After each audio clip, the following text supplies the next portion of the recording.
ದೇವರು ಅಂದರೆ ನಮ್ಮ ಕಲ್ಪನೆ ಏನಿದೆ ಎಲ್ರಿಗೂ ನೆಮ್ಮದಿ ಸಂತೋಷ ಕೊಡುತ್ತೆ, ಪರಿಕಲ್ಪನೆ ಅದು. Nothing wrong in it. ದೇವರುಗಳ ಬಗ್ಗೆ ಇಟ್ಕೊಂಡಿರೋದು ಗುಡ್. ಬಟ್ ನಾವು ನಿಜವಾಗ್ಲೂ ಅನುಷ್ಠಾನಕ್ಕೆ ತರ್ತಿದ್ದೀವ ಅಂದಾಗ we are totally failed as living beings. ಬಹುಶಃ ಅವರು ಎಕನಾಮಿಕಲ್ ಕಾರಣಕ್ಕೋ ಏನೋ ಗೊತ್ತಿಲ್ಲ, ಸಣ್ಣ ವಯಸ್ಸಿನಲ್ಲೇ ರೌಡಿಸಮ್. ಅಗ್ನಿ ಶ್ರೀಧರ್ ಅಂದರೆ ಅವರಿಗೆ ರೌಡಿ, ಭೂಗತ ಜಗತ್ತಿನ ವ್ಯಕ್ತಿ, ಡಾನ್. ನನಗೆ ದುನಿಯಾ ಆ ರೌಡಿಸಮ್ನ ನಮ್ಮ ಕಾಲದಲ್ಲಿ ನಾವು ಹೊಡೆದಾಕ್ಬಿಟ್ಟಿವಿ ಎಲ್ಲ. ಆದರೆ ಇವತ್ತು ಪೊಲಿಟಿಷಿಯನ್ಸೇ ರೌಡಿಗಳಾಗ್ಬಿಟ್ಟಿದ್ದಾರೆ, ಆ ಸುತ್ತಮುತ್ತ ಇರೋ ಬ್ರೋಕರ್ಗಳು ರೌಡಿಗಳಾಗ್ಬಿಟ್ಟಿದ್ದಾರೆ, ಪತ್ರಕರ್ತರು ರೌಡಿಗಳಿಗಿಂತಲೂ ಮೀರಿದ ರೌಡಿ ಭಾಷೆಯಲ್ಲಿ ಮಾತನಾಡ್ತಾರೆ. ಅಗ್ನಿ ಶ್ರೀಧರ್ ಮುತ್ತಪ್ರಾಯ ಗನ್ ನೋಡೋಕ್ಕೆ ಮುಂಚೆ ನಾವು ಗನ್ ಇಟ್ಕೊಂಡಿದ್ವಿ ಅಂತಾರೆ. ಅಯ್ಯೋ, ಅದೊಂದು ಆಟದ ವಸ್ತು ಅಷ್ಟೇ ನಿನಗೆ. ಆದರೆ ಅಗ್ನಿ ಶ್ರೀಧರ್ಗೋ ಅಥವಾ ಮುತ್ತಪ್ರಾಯಗೋ ಆಟದ ವಸ್ತು ಆಗಿರಲಿಲ್ಲ ಅಂತ ಗೊತ್ತಿಲ್ಲ ಅವಿವೇಕಿಗಳಿಗೆ. ಆಗ most ಹಂಬ್ಲೆಸ್ಟ್ man on the earth. ನನಗೆ ಕುಮಾರಣ್ಣ ಇವತ್ತು ಅನೇಕ ವಿಷಯಗಳಿಗೆ ಅವರು ಜಾರು ಬಿದ್ದಿದ್ದಾರೆ. ಹಿಂದಿನ ಇದು ಬರೀ ನೆರಳಾಗ್ಬಿಟ್ಟಿದೆ ಅನ್ನೋದಾಗ ಸಂಕಟ ಆಗುತ್ತೆ ನನಗೆ.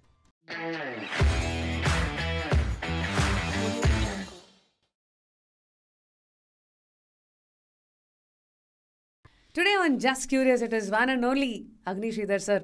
ಸರ್, ಎಲ್ಲರೂ ನಿಮ್ಮನ್ನು ಮಾತಿಗೆ ಹೇಳಿದಾಗ ಶುರು ಮಾಡೋದೇ ಆ ದಿನಗಳು. ನನಗೆ ಆ ದಿನಗಳು ಬೇಡ, ನಾನು ಈ ದಿನ ಅಂತಲೇ ಫಸ್ಟ್ ಶುರು ಮಾಡ್ತೀನಿ. ಬೆಳಗ್ಗೆ ಎದ್ದ ತಕ್ಷಣ ಏನು ಮಾಡಿದ್ರಿ, ಏನು ತಿಂಡಿ ತಿಂದ್ರಿ, ಏನೇನಾಯಿತು ಇಲ್ಲಿವರೆಗೂ, ಇಲ್ಲಿ ಬರೋವರೆಗೂ? It will not be interesting. So I don't even feel like talking. ನಾನು ಡೈಲಿ ತಿನ್ನೋದು ಒಂದೇ ತಿಂಡಿ, ರಾಗಿ ದೋಸೆ. ಇದು ನಮಗೆ ಫ್ಯಾಕ್ಟ್ ಇಂಟ್ರೆಸ್ಟಿಂಗ್. ಮೊಟ್ಟೆ ಮತ್ತು ರಾಗಿ ದೋಸೆ. ಸೊ ಅದು ನಿಮ್ಮ ಫಿಟ್ನೆಸ್ದು ಒಂದು ಸೀಕ್ರೆಟ್ ಹಂಗಿದ್ರೆ? ಅದು ಫಿಟ್ನೆಸ್ ಅಲ್ಲ, ನನಗೆ ರೂಢಿ ಆಗಿದೆ. ಹಳ್ಳಿಯಿಂದ ಬಂದಿರೋನು ನಾನು. ಏನೇ ಸಿಟಿಲಿ ಕಾಣಿಸಿದ್ರು ನಮ್ಮ ಹಳ್ಳಿನಲ್ಲಿ ರಾಗಿ ದೋಸೆ, ರಾಗಿ ಮುದ್ದೆ ಭಾಳ ಇಷ್ಟಪಡ್ತಾರೆ. ಪ್ರತಿದಿನ ರಾಗಿ ದೋಸೆ ಬಿಟ್ಟರೆ ಬೇರೆ ಏನಿಲ್ಲ ಇಷ್ಟ. ನಾನು ಉಪ್ಪಿಟ್ಟು, ಚಿತ್ರಾನ್ನ ಇವು ಎಲ್ಲ ಇಷ್ಟ. ಆದರೆ ಅದು ಮಧ್ಯಾಹ್ನದ ಹೊತ್ತು ಆಗ. ಬೆಳಗ್ಗೆ ಮಾತ್ರ ನನ್ನ ಮಗಳು ಪತ್ನಿ ಕೇಳ್ತಾ ಇರ್ತಾರೆ, ನಿಮಗೆ ಬೋರ್ ಆಗಲ್ವಾ ಎವ್ರಿಡೇ ತಿನ್ನೋಕ್ಕೆ ಅಂತ. ಇಲ್ಲ, ಇನ್ನೂ 150 ವರ್ಷ ಇದ್ರೂ ರಾಗಿ ದೋಸೆನೇ ಬೇಕು. ಹೊರಗಡೆ ಹೋಗ್ತೀವಿ, ಯಾವ್ದಾದ್ರು ಬೇರೆ ಊರಿಗೆ ಹೋದಾಗ ಮಾತ್ರ ಬೇರೆ ಇರುತ್ತೆ. ಈ ರೀಲ್ ಸಮಾನ ಬಂದಮೇಲೆ ಅಂತೂ 90 ಸೆಕೆಂಡ್ಸಿಗೆ ಅವ್ರು ಯಾರೋ ಬಿಡ್ತಾರೆ ಸರ್. ಅಲ್ಲಿ ಬೆಳಗ್ಗೆ 5 ಗಂಟೆಗೆ ಸ್ಟೀವ್ ಜಾಬ್ ಎದ್ದೇಳ್ತಾ ಇದ್ರು, ಇವ್ರು ಎದ್ದೇಳ್ತಾ ಇದ್ರು. ಅಂದರೆ ಸಕ್ಸಸ್ಫುಲ್ ಮನುಷ್ಯರೆಲ್ಲ ಬೆಳಗ್ಗೆ ಎದ್ದೇಳಬೇಕು ಅಂತ ಇರ್ತಾರೆ. ಬಟ್ ನಾನು ನಿಮ್ಮ ಬಗ್ಗೆ ಒಂದಷ್ಟು ವಿಚಾರಗಳು ಕೇಳಿರೋ ಹಾಗೆ ನೀವು ಕಣ್ಣು ಹಾಸಿಗೆಗೆ ಇಡೋದೇ 3 ಗಂಟೆ 4 ಗಂಟೆ ಅನ್ಸುತ್ತೆ ಮಧ್ಯರಾತ್ರಿ. ಸೊ ಈ ಎಲ್ಲ ಟೆಂಪ್ಲೇಟ್ಸ್ಗಳ ಬಗ್ಗೆ ನಮ್ಮ ಅಗ್ನಿಯವರ 3 ಗಂಟೆಗೆ ಸಾಮಾನ್ಯ 3 ಗಂಟೆ ಆಗೇ ಆಗುತ್ತೆ, 3 ಮೇಲೆ ಹೊತ್ತು ಇಲ್ಲ. ಸೊ ಹಾಗಾಗಿ ನಾನು ಬೆಳಿಗ್ಗೆ ಹೊತ್ತು ಸ್ಟಾರ್ಟ್ ಆಗೋದೇ 9 ಗಂಟೆಗೆ. ಸೊ ಸಕ್ಸಸ್ಫುಲ್ ಪೀಪಲ್ ಎಲ್ಲ 5 ಗಂಟೆಗೆ ಎದ್ದಿದ್ದಾರೆ. I don't think I am a successful man, I am just another man. That's the best policy I guess. Success ಜನ ಹೇಳ್ಬೇಕೆ ಹೊರತು ಅಲ್ಲ, ಸಕ್ಸಸ್ ಅವ್ರು ಯಾರೋ ಆಗಿದ್ದಾರೆ ಇರಲಿ, ಅವ್ರೆಲ್ಲ 5 ಗಂಟೆಗೆ ಹೇಳಿ 4 ಗಂಟೆಗೆ ಹೇಳಿ. ನನಗೆ ರಾತ್ರಿ ಹೊತ್ತು ಬಹಳ ಇದು ಓದೋದಕ್ಕೆ ಆಗಲಿ, ಮ್ಯೂಸಿಕ್ ಕೇಳೋದಕ್ಕೆ, ಸಿನಿಮಾ ಮಾಡೋದಕ್ಕೆ ಎಲ್ಲದಕ್ಕೂ ಐ ಪ್ರಿಫರ್ ನೈಟ್ಸ್. ಒಬ್ಬನೇ ಇರ್ತೀನಿ, ಯಾವ ಸೌಂಡ್ ಇರಲ್ಲ. ಸೊ ಹಾಗಾಗಿ ಬೆಳಿಗ್ಗೆ ಹೊತ್ತು ಲೇಟ್ ಆಗುತ್ತೆ. ಒಂದು ಕಾಲದಲ್ಲಿ 4:30-5 ಗಂಟೆಗೆ ಹೇಳ್ತಿದ್ದೆ ನಾನು, ಸುಮಾರು 10 ವರ್ಷ 12 ವರ್ಷಗಳ ಹಿಂದೆ. ಅದನ್ನು ಚೇಂಜ್ ಮಾಡಿದ್ರಾ? ನಿಮ್ಮ ಕ್ಯಾಲೆಂಡರ್ ನೀವೇ ಚೇಂಜ್ ಮಾಡಿದ್ದೀರಾ? ಓಕೆ. ನಿಮ್ಮ ಮೇಲೆ ಲೈಬ್ರರಿ ಕೇಸ್ ಹಾಕಿದೆ ಗೊತ್ತಾ ನಿಮಗೆ? ತುಂಬ ಅಲ್ಲೇ ಇರ್ತಾರೆ, ಎಷ್ಟು ಅಂತ ನನ್ನನ್ನು ಬಿಟ್ಟು ಅಲ್ಲಾಡಲ್ವಲ್ಲ ಅಂತ. ಏನು ಸರ್ ರನ್ ರೇಟು? ಎಷ್ಟು ಪುಸ್ತಕಗಳು ಓದಬೇಡ ನೀವು ದಿನಕ್ಕೆ? ಪುಸ್ತಕದ ಅಂಗಡಿ ಎಲ್ಲರೂ ನಿಮ್ಮ ಮನೆ ಸುತ್ತಮುತ್ತ ಕ್ಯಾಂಪಸಲ್ಲಿ ಎಲ್ಲರೂ ಅಂಡರ್ಗ್ರೌಂಡಲ್ಲಿ ಏನಾರು ಇದೆಯಾ? ಆ ರೀತಿ ಆಗಲ್ಲ. ಏನಾಗುತ್ತೆ ಅಂದರೆ ಕೆಲವು ಸರಿ ಓದೋದನ್ನೇ ಓದ್ತಾ ಇರ್ತೀವಿ. ಈಗ ಕೆಲವು ಕವಿಗಳಿದ್ದಾರೆ, ಮತ್ತೆ ಅವ್ರನ್ನೇ ಓದ್ತೀವಿ. ಕೆಲವು ಕಥೆಗಳಿದೆ, ಅವ್ರನ್ನೇ ಓದ್ತೀವಿ. ಕೆಲವು ಪುಸ್ತಕಗಳು ಜಸ್ಟ್ ಲೈಕ್ ಅದೇ ಮನೆ, ಅದೇ ಜನ, ಅದೇ ಹೆಂಡತಿ, ಅದೇ ಮಕ್ಕಳು ನನಗೆ ಅವ್ರನ್ನೇ ಓದ್ತೀವಿ. ದಿನ ಹೊಸ ಪುಸ್ತಕ ಬೇಕು ಅಂತ ಹೊಸದಕ್ಕೂ ತೆರ್ಕೊಂಡಿದ್ದೀನಿ ನಾನು. ಬಟ್ ಈಗ ಲೈಬ್ರರಿ ಕನ್ಸೆಪ್ಟ್ ಚೇಂಜ್ ಆಗಿದೆ. ನಾವು I am with the youngsters. So I read only in laptop. ಇದರಲ್ಲಿ ಓದ್ತಾ ಇರ್ತೀನಿ ಅಷ್ಟೇ. ಎಲ್ಲೋ ಒಂದು ಕಡೆ ನಿಮ್ಮ ಆ್ಯಟಿಟ್ಯೂಡು ಹೇಳುತ್ತೆ ಸರ್, ಎಲ್ಲ ಗೊತ್ತಿದ್ರೂ ಅಂದರೆ ಎಲ್ಲ ಗೊತ್ತು ಅನ್ನೋದು ಬೇರೆ, ಇನ್ನೂ ಕಲಿಯೋದಿದೆ, ಇನ್ನೂ ಏನೋ ಇದೆ ಅನ್ನೋದು. ಕಲ್ತಿಲ್ಲಪ್ಪ ಮನುಷ್ಯ, ನಾನಲ್ಲ, ಇಡೀ ಮನುಷ್ಯ ಜನಾಂಗ ಇನ್ನೂ ಏನೂ ಕಲ್ತಿಲ್ಲಪ್ಪ. ಕಲ್ತಿದ್ಯಾ ಮನುಷ್ಯ ಜನಾಂಗ? ಕಲ್ತಿದ್ರೆ ಆ ಮಕ್ಕಳು ಸಾಯೋದನ್ನ ಸಹಿಸ್ಕೊಳ್ತಾರೆ ಯಾರಾದರೂ?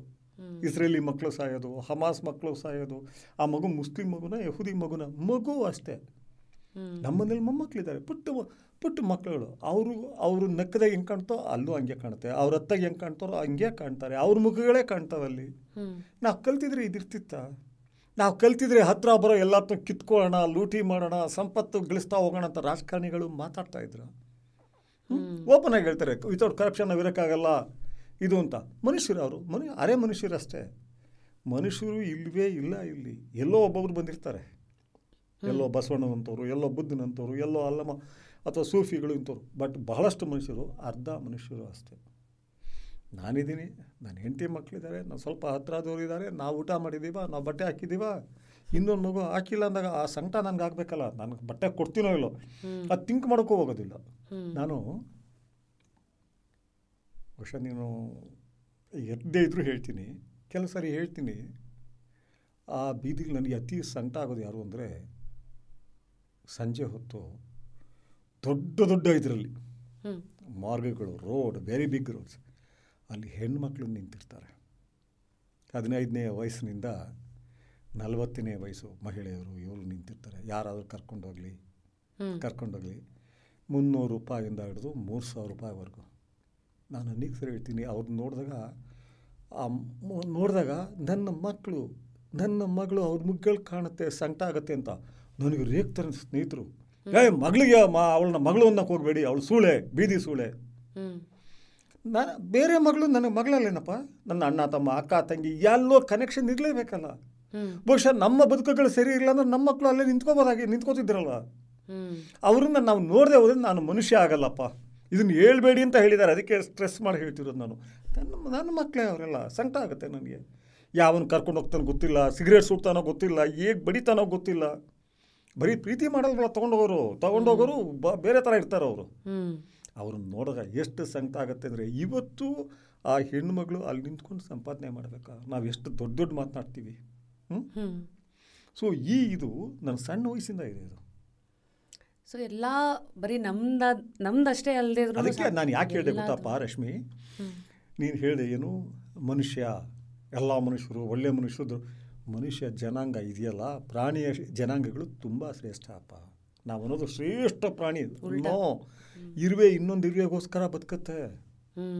ಅಲ್ಲ, ನನ್ನ ಮಗು ಇರುವೆ, ನನ್ನ ಹೆಂಡತಿ ಇರುವೆ, ನನ್ನ ಮೊಮ್ಮಕ್ಕಳು ಎಲ್ಲ ಇರುವೆಗಳು ಅಬ್ಸರ್ವ್ ಮಾಡಪ್ಪ. ನಾನು ಸುಮ್ಮನೆ ಬೇಜಾರಾದಾಗ ಇರುವೆ ನೋಡ್ತಾ ಇದ್ರೆ ನಾನು ಓಡ್ಸೋಕೆ ಹೋಗೋದಿಲ್ಲ, ಸುಮ್ಮನೆ ಅವನ್ನ ಅಬ್ಸರ್ವ್ ಮಾಡ್ತಾ ಇರ್ತೀನಿ. ಏನಪ್ಪ ಅವು ಎಷ್ಟಿದೆ ಅದರಿಂದ ಕಲಿಯೋದು ನಾವು ಆ್ಯಂಡ್ ವರ್ಲ್ಡಿಂದ. ನಾವು ಆ ಥರ ಮಾಡ್ತೀವ? ನನ್ನ ಊಟ ಆದಮೇಲೆ ಪಕ್ಕದಲ್ಲಿ ಯಾರು ಮಾಡಿದಾರ ಇಲ್ವ ನೋಡ್ತೀವ, ಥಿಂಕ್ ಮಾಡ್ತೀವ. ಹೋಗಲಿ, ಆ ಮಗು ಸಾಯಬಾರ್ದು, ಬಾಂಬು ಸಿಕ್ಕಿ ಸಾಯಬಾರ್ದು ಮಗು. ಅದು ಮನುಷ್ಯರಿರೋ ಕಡೆ ಬಂದಿದೆ ಅದು. ಆದರೆ ಅಲ್ಲಿರೋ ಮನುಷ್ಯನ ಬಾಂಬಾಕದನ್ನು ಸಾಯಿಸೋನು ಅದು ಯಾರೇ ಇರಲಿ, ಅದು ಆ ಹಿಂದೂ ಇರಲಿ, ಕ್ರಿಶ್ಚಿಯನ್ ಇರಲಿ, ಮುಸ್ಲಿಮ್ ಇರಲಿ, ಯಹೂದಿಗಳಿರಲಿ. ಯಾಕೆಂದರೆ ಹೊಂದ್ಕೊಂಡ್ಬಿಟ್ಟಿದ್ದೀವಿ, ಅದಕ್ಕೆ ಹೊಂದ್ಕೊಂಡ್ಬಿಟ್ಟಿದ್ದೀವಿ. ಇವತ್ತು ಯುನೈಟೆಡ್ ನೇಷನ್ಸ್ ಅಂತ ಇದೆ. Don't mistake my words. ಅಲ್ಲಿರೋರಿಗೆಲ್ಲ ಚಪ್ಪಲಿ ಹೊಡಿಬೇಕು ಅನ್ಸುತ್ತೆ. ಏನು ಯುನೈಟೆಡ್ ನೇಷನ್ಸ್ ಅಂತ ಇದ್ಬಿಟ್ಟು ನೀವು ಮಗು ಸಾಯ್ತಾ ಇರುವಾಗ ಏನೋ ಒಂದು ಪಾಸ್ ಮಾಡ್ತೀರಿ, ಇಸ್ರೇಲ್ ಒಪ್ಕೊಳ್ಳಲ್ಲ. ನೀವೇ ಪಾಸ್ ಮಾಡಿದ್ರೆ ನಾನು ಮಾಡ್ತೀನಿ ಅಂದಾಗ ಹೋಗ್ಬೇಕು. ಎಲ್ಲದೇ ಅಲ್ಲಿರೋ ಮೆಂಬರ್ ಸೈನ್ಯಗಳೆಲ್ಲ ಹೋಗಿ ಸ್ಟಾಪ್ ಮಾಡಿಸ್ಬೇಕು ಅದನ್ನು. ಎಲ್ಲಿ ಮಾಡ್ತಾ ಇದ್ದಾರೆ? ಎಲ್ಲ ಪಾಲಿಟಿಕ್ಸ್ ಆಗೋಗಿದೆ. ಏನು ಸಿಸ್ಟಮ್ ಒಪ್ಕೊಂಡ್ಬಿಟ್ಟಿದ್ದಾರೆ. ಮನುಷ್ಯ ಕೂಡ ಮಹಾ ಹಿಂಸಾತ್ಮಕ ಮೃಗ ಆಗ್ಬಿಟ್ಟಿದ್ದಾನೆ.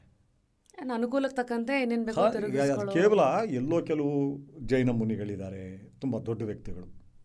ದೀಕ್ಷಾ ತೊಗೊಂಡಿರೋ ಜೈನರಿದ್ದಾರಲ್ಲ, ಅವ್ರ ಬಗ್ಗೆ ಲೇಬಡಿನ ತಮಾಷೆಗೂ ಮಾಡೋಕ್ಕಾಗಲ್ಲ. ಇವನ್ನೆಲ್ಲ ಬಿಟ್ಟು ಬಂದಿದ್ದಾನೆ ಹೀಗೆ ಅಂತ. ಅತ್ಯಂತ ಶ್ರೀಮಂತರುಗಳೆಲ್ಲ ಬಂದಿದ್ದಾರೆ, ಅಂಥವರೆಲ್ಲ ಇದ್ದಾರೆ. ಕಮ್ಮಿ ಅಂಥವರೆಲ್ಲ ಇರೋ ಕಡೆನೂ ಇದಾಗ್ತಾ ಇದೆಯಲ್ಲ. ಇದಾಗೋದನ್ನು ಮಾಡಬೇಕಾ? ನಡೀತಾ ಇರೋದೆಲ್ಲ ದೇವ್ರ ಹೆಸರಲ್ಲೇ ಎಲ್ಲ. ಅದೇನೆ ಅಲ್ಲಾಹು ಅಕ್ಬರ್, ಜೈ ಶ್ರೀರಾಮ್, ಯಹೋವಾ, ಈ ದೇವ್ರ ಹೆಸರುಗಳಲ್ಲೇ ನಡೀತಾ ಇರೋದೆಲ್ಲ. ದೇವರು ಅಂದಾಗ ನಮ್ಮ ಕಲ್ಪನೆ ಏನಿದೆ, ಎಲ್ರಿಗೂ ನೆಮ್ಮದಿ ಸಂತೋಷ ಕೊಡುತ್ತೆ ಪರಿಕಲ್ಪನೆ. ಅದು ನಥಿಂಗ್ ರಾಂಗ್ ಇನ್ ಇಟ್. ದೇವರುಗಳ ಬಗ್ಗೆ ಇಟ್ಕೊಂಡಿರೋದು ಗುಡ್. ಬಟ್ ನಾವು ನಿಜವಾಗ್ಲೂ ಅನುಷ್ಠಾನಕ್ಕೆ ತರ್ತಿದ್ದೀವ ಅಂದಾಗ we are totally failed as living beings. ಜೀವಂತ ಇದಾಗಿ ಸಮೂಹ ಆಗಿ ನಾವು ಟೋಟಲಿ ಫೇಲ್ಯೂರ್ಸ್. ಇದನ್ನು ನಾವು ಒಪ್ಕೋಬೇಕು. ಇದನ್ನು ಮನುಷ್ಯ ಅಷ್ಟು ಮಾಡಿದ್ದಾನೆ, ಇಷ್ಟು ಮಾಡಿದ್ದಾನೆ, ಮನೆ ಕಟ್ಟಿದ್ದಾನೆ, ಯಾವುದೋ ಕ್ಯಾಮ್ರಾ ಇಟ್ಟಿದ್ದಾನೆ, ಇದಲ್ಲ. ಏನು ನಿಜವಾಗ್ಲೂ ಇರಬೇಕೋ ಅದನ್ನು ಬೆಳೆಸ್ತೀವಿ ನಾವು. ಹೆಚ್ಚು ಹೇಳೋದಲ್ಲ, ನನ್ನ ವಯಸ್ಸಿನ ಭಾಳ ಜನ ಇದರಲ್ಲೇ ನಾವು ಸಂಕಟ ಪಡ್ತಿರ್ತೀವಿ, ಆಗ್ತಾ ಇಲ್ಲ ನಮಗೆ. ಬಟ್ ಯಾಕೆ ಗೊತ್ತಿದ್ದು ಸರಿ ಮಾಡೋಕ್ಕಾಗ್ತಿಲ್ವಲ್ಲ. ಇದು ಹೇಗೆ ಸರ್ ಆಗಿದ್ದಾರೆ? ಇದು ಏನು ಮುಂದೆ ಇದು ಹೇಗೆ ಸರಿ ಹೋಗ್ಬೋದು? ಯಂಗ್ಸ್ಟರ್ಸ್ ಬೇರೆ ಥರ ಆಗ್ತಾ ಇದ್ದಾರೆ. ನಂಗೆ ನಂಬಿಕೆ ಯಂಗ್ಸ್ಟರ್ಸ್ ಬಗ್ಗೆ ನನಗೆ ಎಲ್ಲಿಲ್ಲದ ನಂಬಿಕೆ ಅಪ್ಪ. ನಾನು ನನ್ನ ಮೊಮ್ಮಕ್ಕಳು ಅವ್ರ ಜೊತೆ ಇರೋರು ಮತ್ತು ಆ ವಯಸ್ಸಿನವ್ರು ಮಾತಾಡ್ತಾ ಇರ್ತೀನಿ. ಹಿಪೋಕ್ರಸಿ ಕಮ್ಮಿ ಇದೆ, ಬಹಳಷ್ಟು ಇದರಲ್ಲಿ ಹಿಂಸೆ ಇಷ್ಟಪಡ್ತಿಲ್ಲ.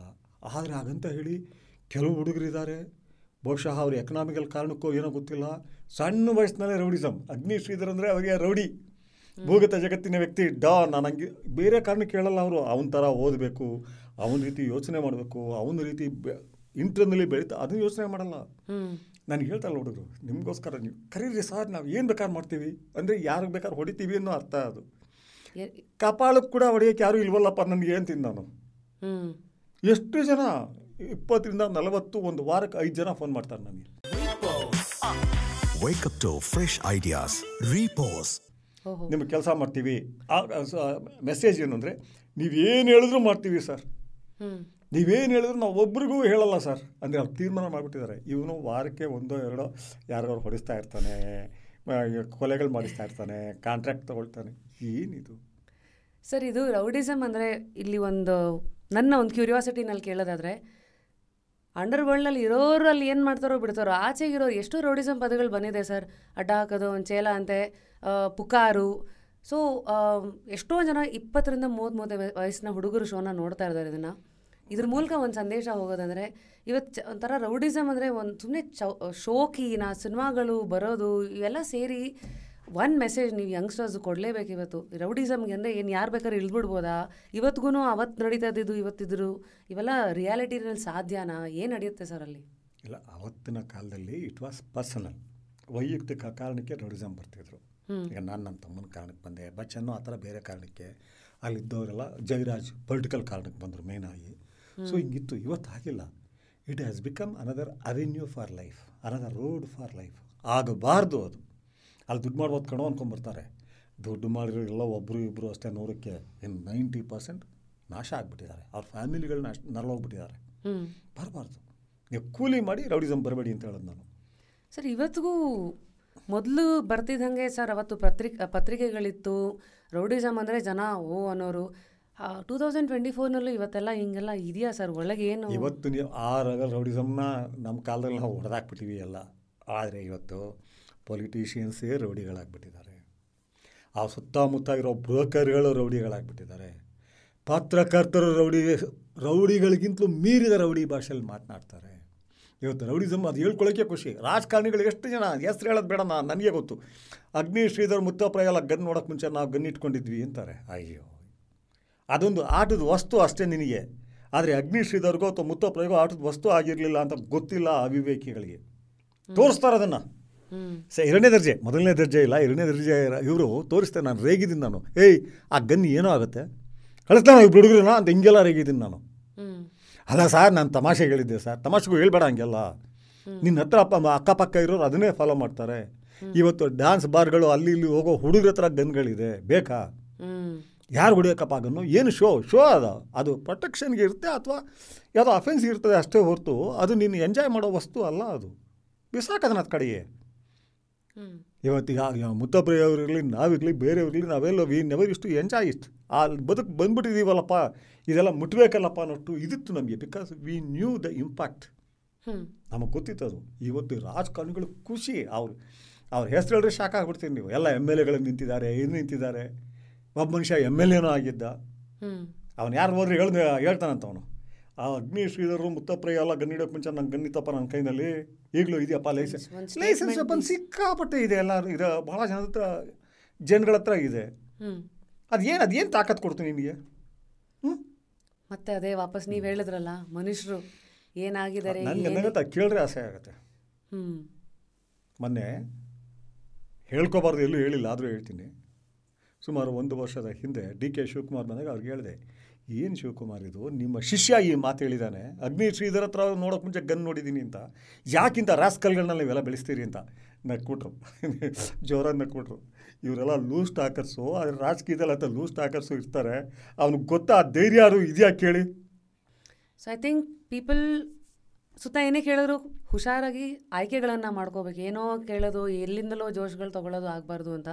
ಸರ್, ಹೀಗೆ ನಿಮ್ಮ ಇನ್ಸ್ಟಾ ಪೇಜ್ ನೋಡಬೇಕಾದ್ರೆ ನನಗೆ ಒಂದು ಅನಿಸಿದ್ದು, ಎಂಥ ದೊಡ್ಡ ವ್ಯಕ್ತಿಗಳ ಹೆಸರು ತೊಗೊಂಡು ನೀವು ಹಂಗೆ ಮುಖ ಕೊಡ್ದಂಗೆ ಮಾತಾಡ್ತಿರಲ್ಲ ಸರ್. ಅಂದರೆ ಜನಸಾಮಾನ್ಯರಿಗೆ ಅದು ಕೇಳಲಿಕ್ಕೆ ಸಿಗ್ಬೋದು, ಎಲ್ಲೋ ಕಾಫಿಗೋ ಟೀಗೋ ನಿಂತ್ಕೊಂಡಾಗ ಎಲ್ಲರ ಬಾಯಲ್ಲೂ ಓಡಾಡೋದೆ. ಆದರೆ ಒಬ್ಬ ವ್ಯಕ್ತಿಗೆ ಒಂದು ಯಶಸ್ಸು, ಒಂದು ಬ್ಯಾಕ್ಗ್ರೌಂಡು, ಹೆಸರಿದ್ದಾಗ ಯೂಶಲಿ ನಮ್ಗೆ ಯಾಕೆ ಬೇಕು ಬಿಡು, ನಾವು ಯಾಕೆ ಅಂತ ಸೈಲೆಂಟ್ ಆಗೋದು ಒಂದು ಪ್ರತೀತಿ ನೀವು ನೋಡಿದ್ದೀರಾ. ಸೊ ಅದೇ ನೀವು DK ಶಿವಕುಮಾರ್ ಅವ್ರಿಗೂ ಹಿಂಗೆ ಅಂತ ಪ್ರಶ್ನೆ ಮಾಡಿದ್ದೀರಾ. ಧರ್ಮಾಧಿಕಾರಿಗಳು ಯಾರನ್ನೂ ಬಿಟ್ಟಿಲ್ಲ. ಯಾಕೆ ಇದು ಪ್ರಶ್ನೆ ಬಂದಿದೆ ಅಂದರೆ, ಈ ಧೈರ್ಯಕ್ಕೆ ಎಲ್ಲರಿಗೂ ಈ ಥರ ಓಪನ್ ಆಗಿ ಅಗ್ನಿ ನೀವು ಓಕೆ ಅದು ಅದು ಕಾನ್ಫಿಡೆನ್ಸಿಗೆ ಏನು ಬ್ಯಾಕ್ಗ್ರೌಂಡ್ ಬೇಕಾ, ಪ್ರೊಟೆಕ್ಷನ್ ಬೇಕಾ? How do people express honesty? ಇಲ್ಲ, ಅದು ಏನಾಗುತ್ತಪ್ಪ, ನೀನು ಹೇಳ್ತಾ ಇದ್ದೀವಿ ಅರ್ಥ ಆಗ್ತಿದೆಯಪ್ಪ ರಶ್ಮಿ. ಆನ್ ರೆಕಾರ್ಡ್ ಬರುತ್ತೆ ಅಂದಾಗ ಹಿಸಿಟೇಟ್ ಮಾಡ್ತಾರೆ. ಕಾರಣ ಏನು? ಏನೋ ಕೆಲಸ ಇರುತ್ತೆ, ಯಾವುದೋ ಟ್ರಾನ್ಸ್ಫರ್ ಇರುತ್ತೆ, ಏನೋ ಲೈಸೆನ್ಸ್ ಇರುತ್ತೆ, ಆಯಿತು. ಬಟ್ ನಮ್ಗೆ ಅದೇನೂ ಇಲ್ಲ ಅಂದಾಗ ನಾನು ಥಿಂಕ್ ಮಾಡೋದು ಹೇಗೆ ಅಂದರೆ, ನಮ್ಗೆ ಹೇಳ್ತಾರೆ, ನಾನು ತುಂಬ ಗೌರವ ಇಟ್ಕೊಂಡಿರೋರು, ನಾನು ಸಾಕಷ್ಟು ಹತ್ತಿರದಲ್ಲಿ ಆಗಿದ್ದು ದೇವೇಗೌಡರಿಗೆ. ಅವ್ರು ಪ್ರಧಾನಿ ಆದಾಗ ಬನ್ನಿ ಅಂತಾರೆ, ನಾನು ಹೋಗಲ್ಲ. ಹತ್ತಿರ ಕರೀತಾರೆ, ಹಾಗೇ ಭಾಳ ಸರಿ ಕರೀತಾರೆ. ಈಗ ಮೋದಿ ಇಡೀ ಇಂಡಿಯಾದಲ್ಲಿ ಸುಪ್ರೀಂ ಪವರ್ನಲ್ಲಿದ್ದಾರೆ, ಪೊಸಿಷನ್ನಲ್ಲಿದ್ದಾರೆ. ನನಗೆ ಯಾರು ಕುತೂಹಲಕ್ಕೆ ಅವ್ರನ್ನ ಮೀಟ್ ಮಾಡಿ ಅಂತ ಹೇಳಿದಾಗ ನಾನು ಕೇಳೋದು ಹೇಗೆ ಅಂದರೆ, ನನ್ನ ಬಗ್ಗೆನೂ ಸೇರಿ ಹೇಳ್ತಿರೋದು, ನನ್ನ ಬಗ್ಗೆ ಯಾರು ಮಾತಾಡಿದ್ರೆ ಹಿಂಗೆ ಥಿಂಕ್ ಮಾಡಿ ಅಂತ. ಏನು ಮೋದಿಯವ್ರ ಬೆಳಿಗ್ಗೆ ಯಾವ ರೀತಿ ಉಸಿರಾಡ್ತಾರೋ, ಅಲ್ಲಿಂದ ಏನಾರು ಬರ್ತದ ಬೇರೆ ಕಡೆಯಿಂದ 100 ಮೈಲಿ ಏನು ಸರ್, ಮತ್ತು ಅವ್ರಿಗೂ ಹೊಟ್ಟೆ ಹಸಿದಾಗ ನಾನು ತಿನ್ನೋದಕ್ಕಿಂತ ಸ್ಪೆಷಲಾಗಿ ತಿಂತಾರ? ಇಲ್ಲ. ಮತ್ತು ಅವ್ರು ನಡೆಯೋಣ ಭೂಮಿ ಬೇರೆ ಏನಾರು ಇದೆಯಾ? ಇಲ್ಲ. ಮತ್ತು ಅವರು ಬೆಳಿಗ್ಗೆ ಎದ್ದ ತಕ್ಷಣ ಹಲ್ಲುಚ್ತಾರಲ್ವ? ಎಸ್. ಬಾತ್ರೂಮ್ಗೆ ಹೋಗ್ತಾರಲ್ವ? ಸ್ನಾನ ಮಾಡ್ತಾರಲ್ವ? In what way he is different than me or others? ನಾನು ಅವ್ರನ್ನ ಯಾವುದೇ ವ್ಯಕ್ತಿ ಇರಬಹುದು. ಈಗ ನನ್ನ ಹತ್ತಿರದಲ್ಲಿ ಹುಡುಗರಿಂದ ನೋಡಿರೋದು ನಾನು ಅವ್ರನ್ನ. ಇದನ್ನು ಬಿಲ್ಡಪ್ ತೊಗೊಳಕ್ಕೆ ಹೇಳ್ತಿಲ್ಲ. ಕೆಲವ್ರು ಹೇಳ್ತಾರೆ ಬಿಲ್ಡಪ್ ತೊಗೊಳಕ್ಕೆ ಏನು ಹೇಳ್ತಾರೆ, ಶಿವಕುಮಾರ್, ಕುಮಾರಣ್ಣ, ಕುಮಾರಸ್ವಾಮಿ ನನಗಿಂತೂ ಚಿಕ್ಕ ವಯಸ್ಸು, ಆ ಸ್ಟೂಡೆಂಟ್ ಆಗಿದ್ದಾಗಿಂದ ನನಗೆ ಗೊತ್ತು.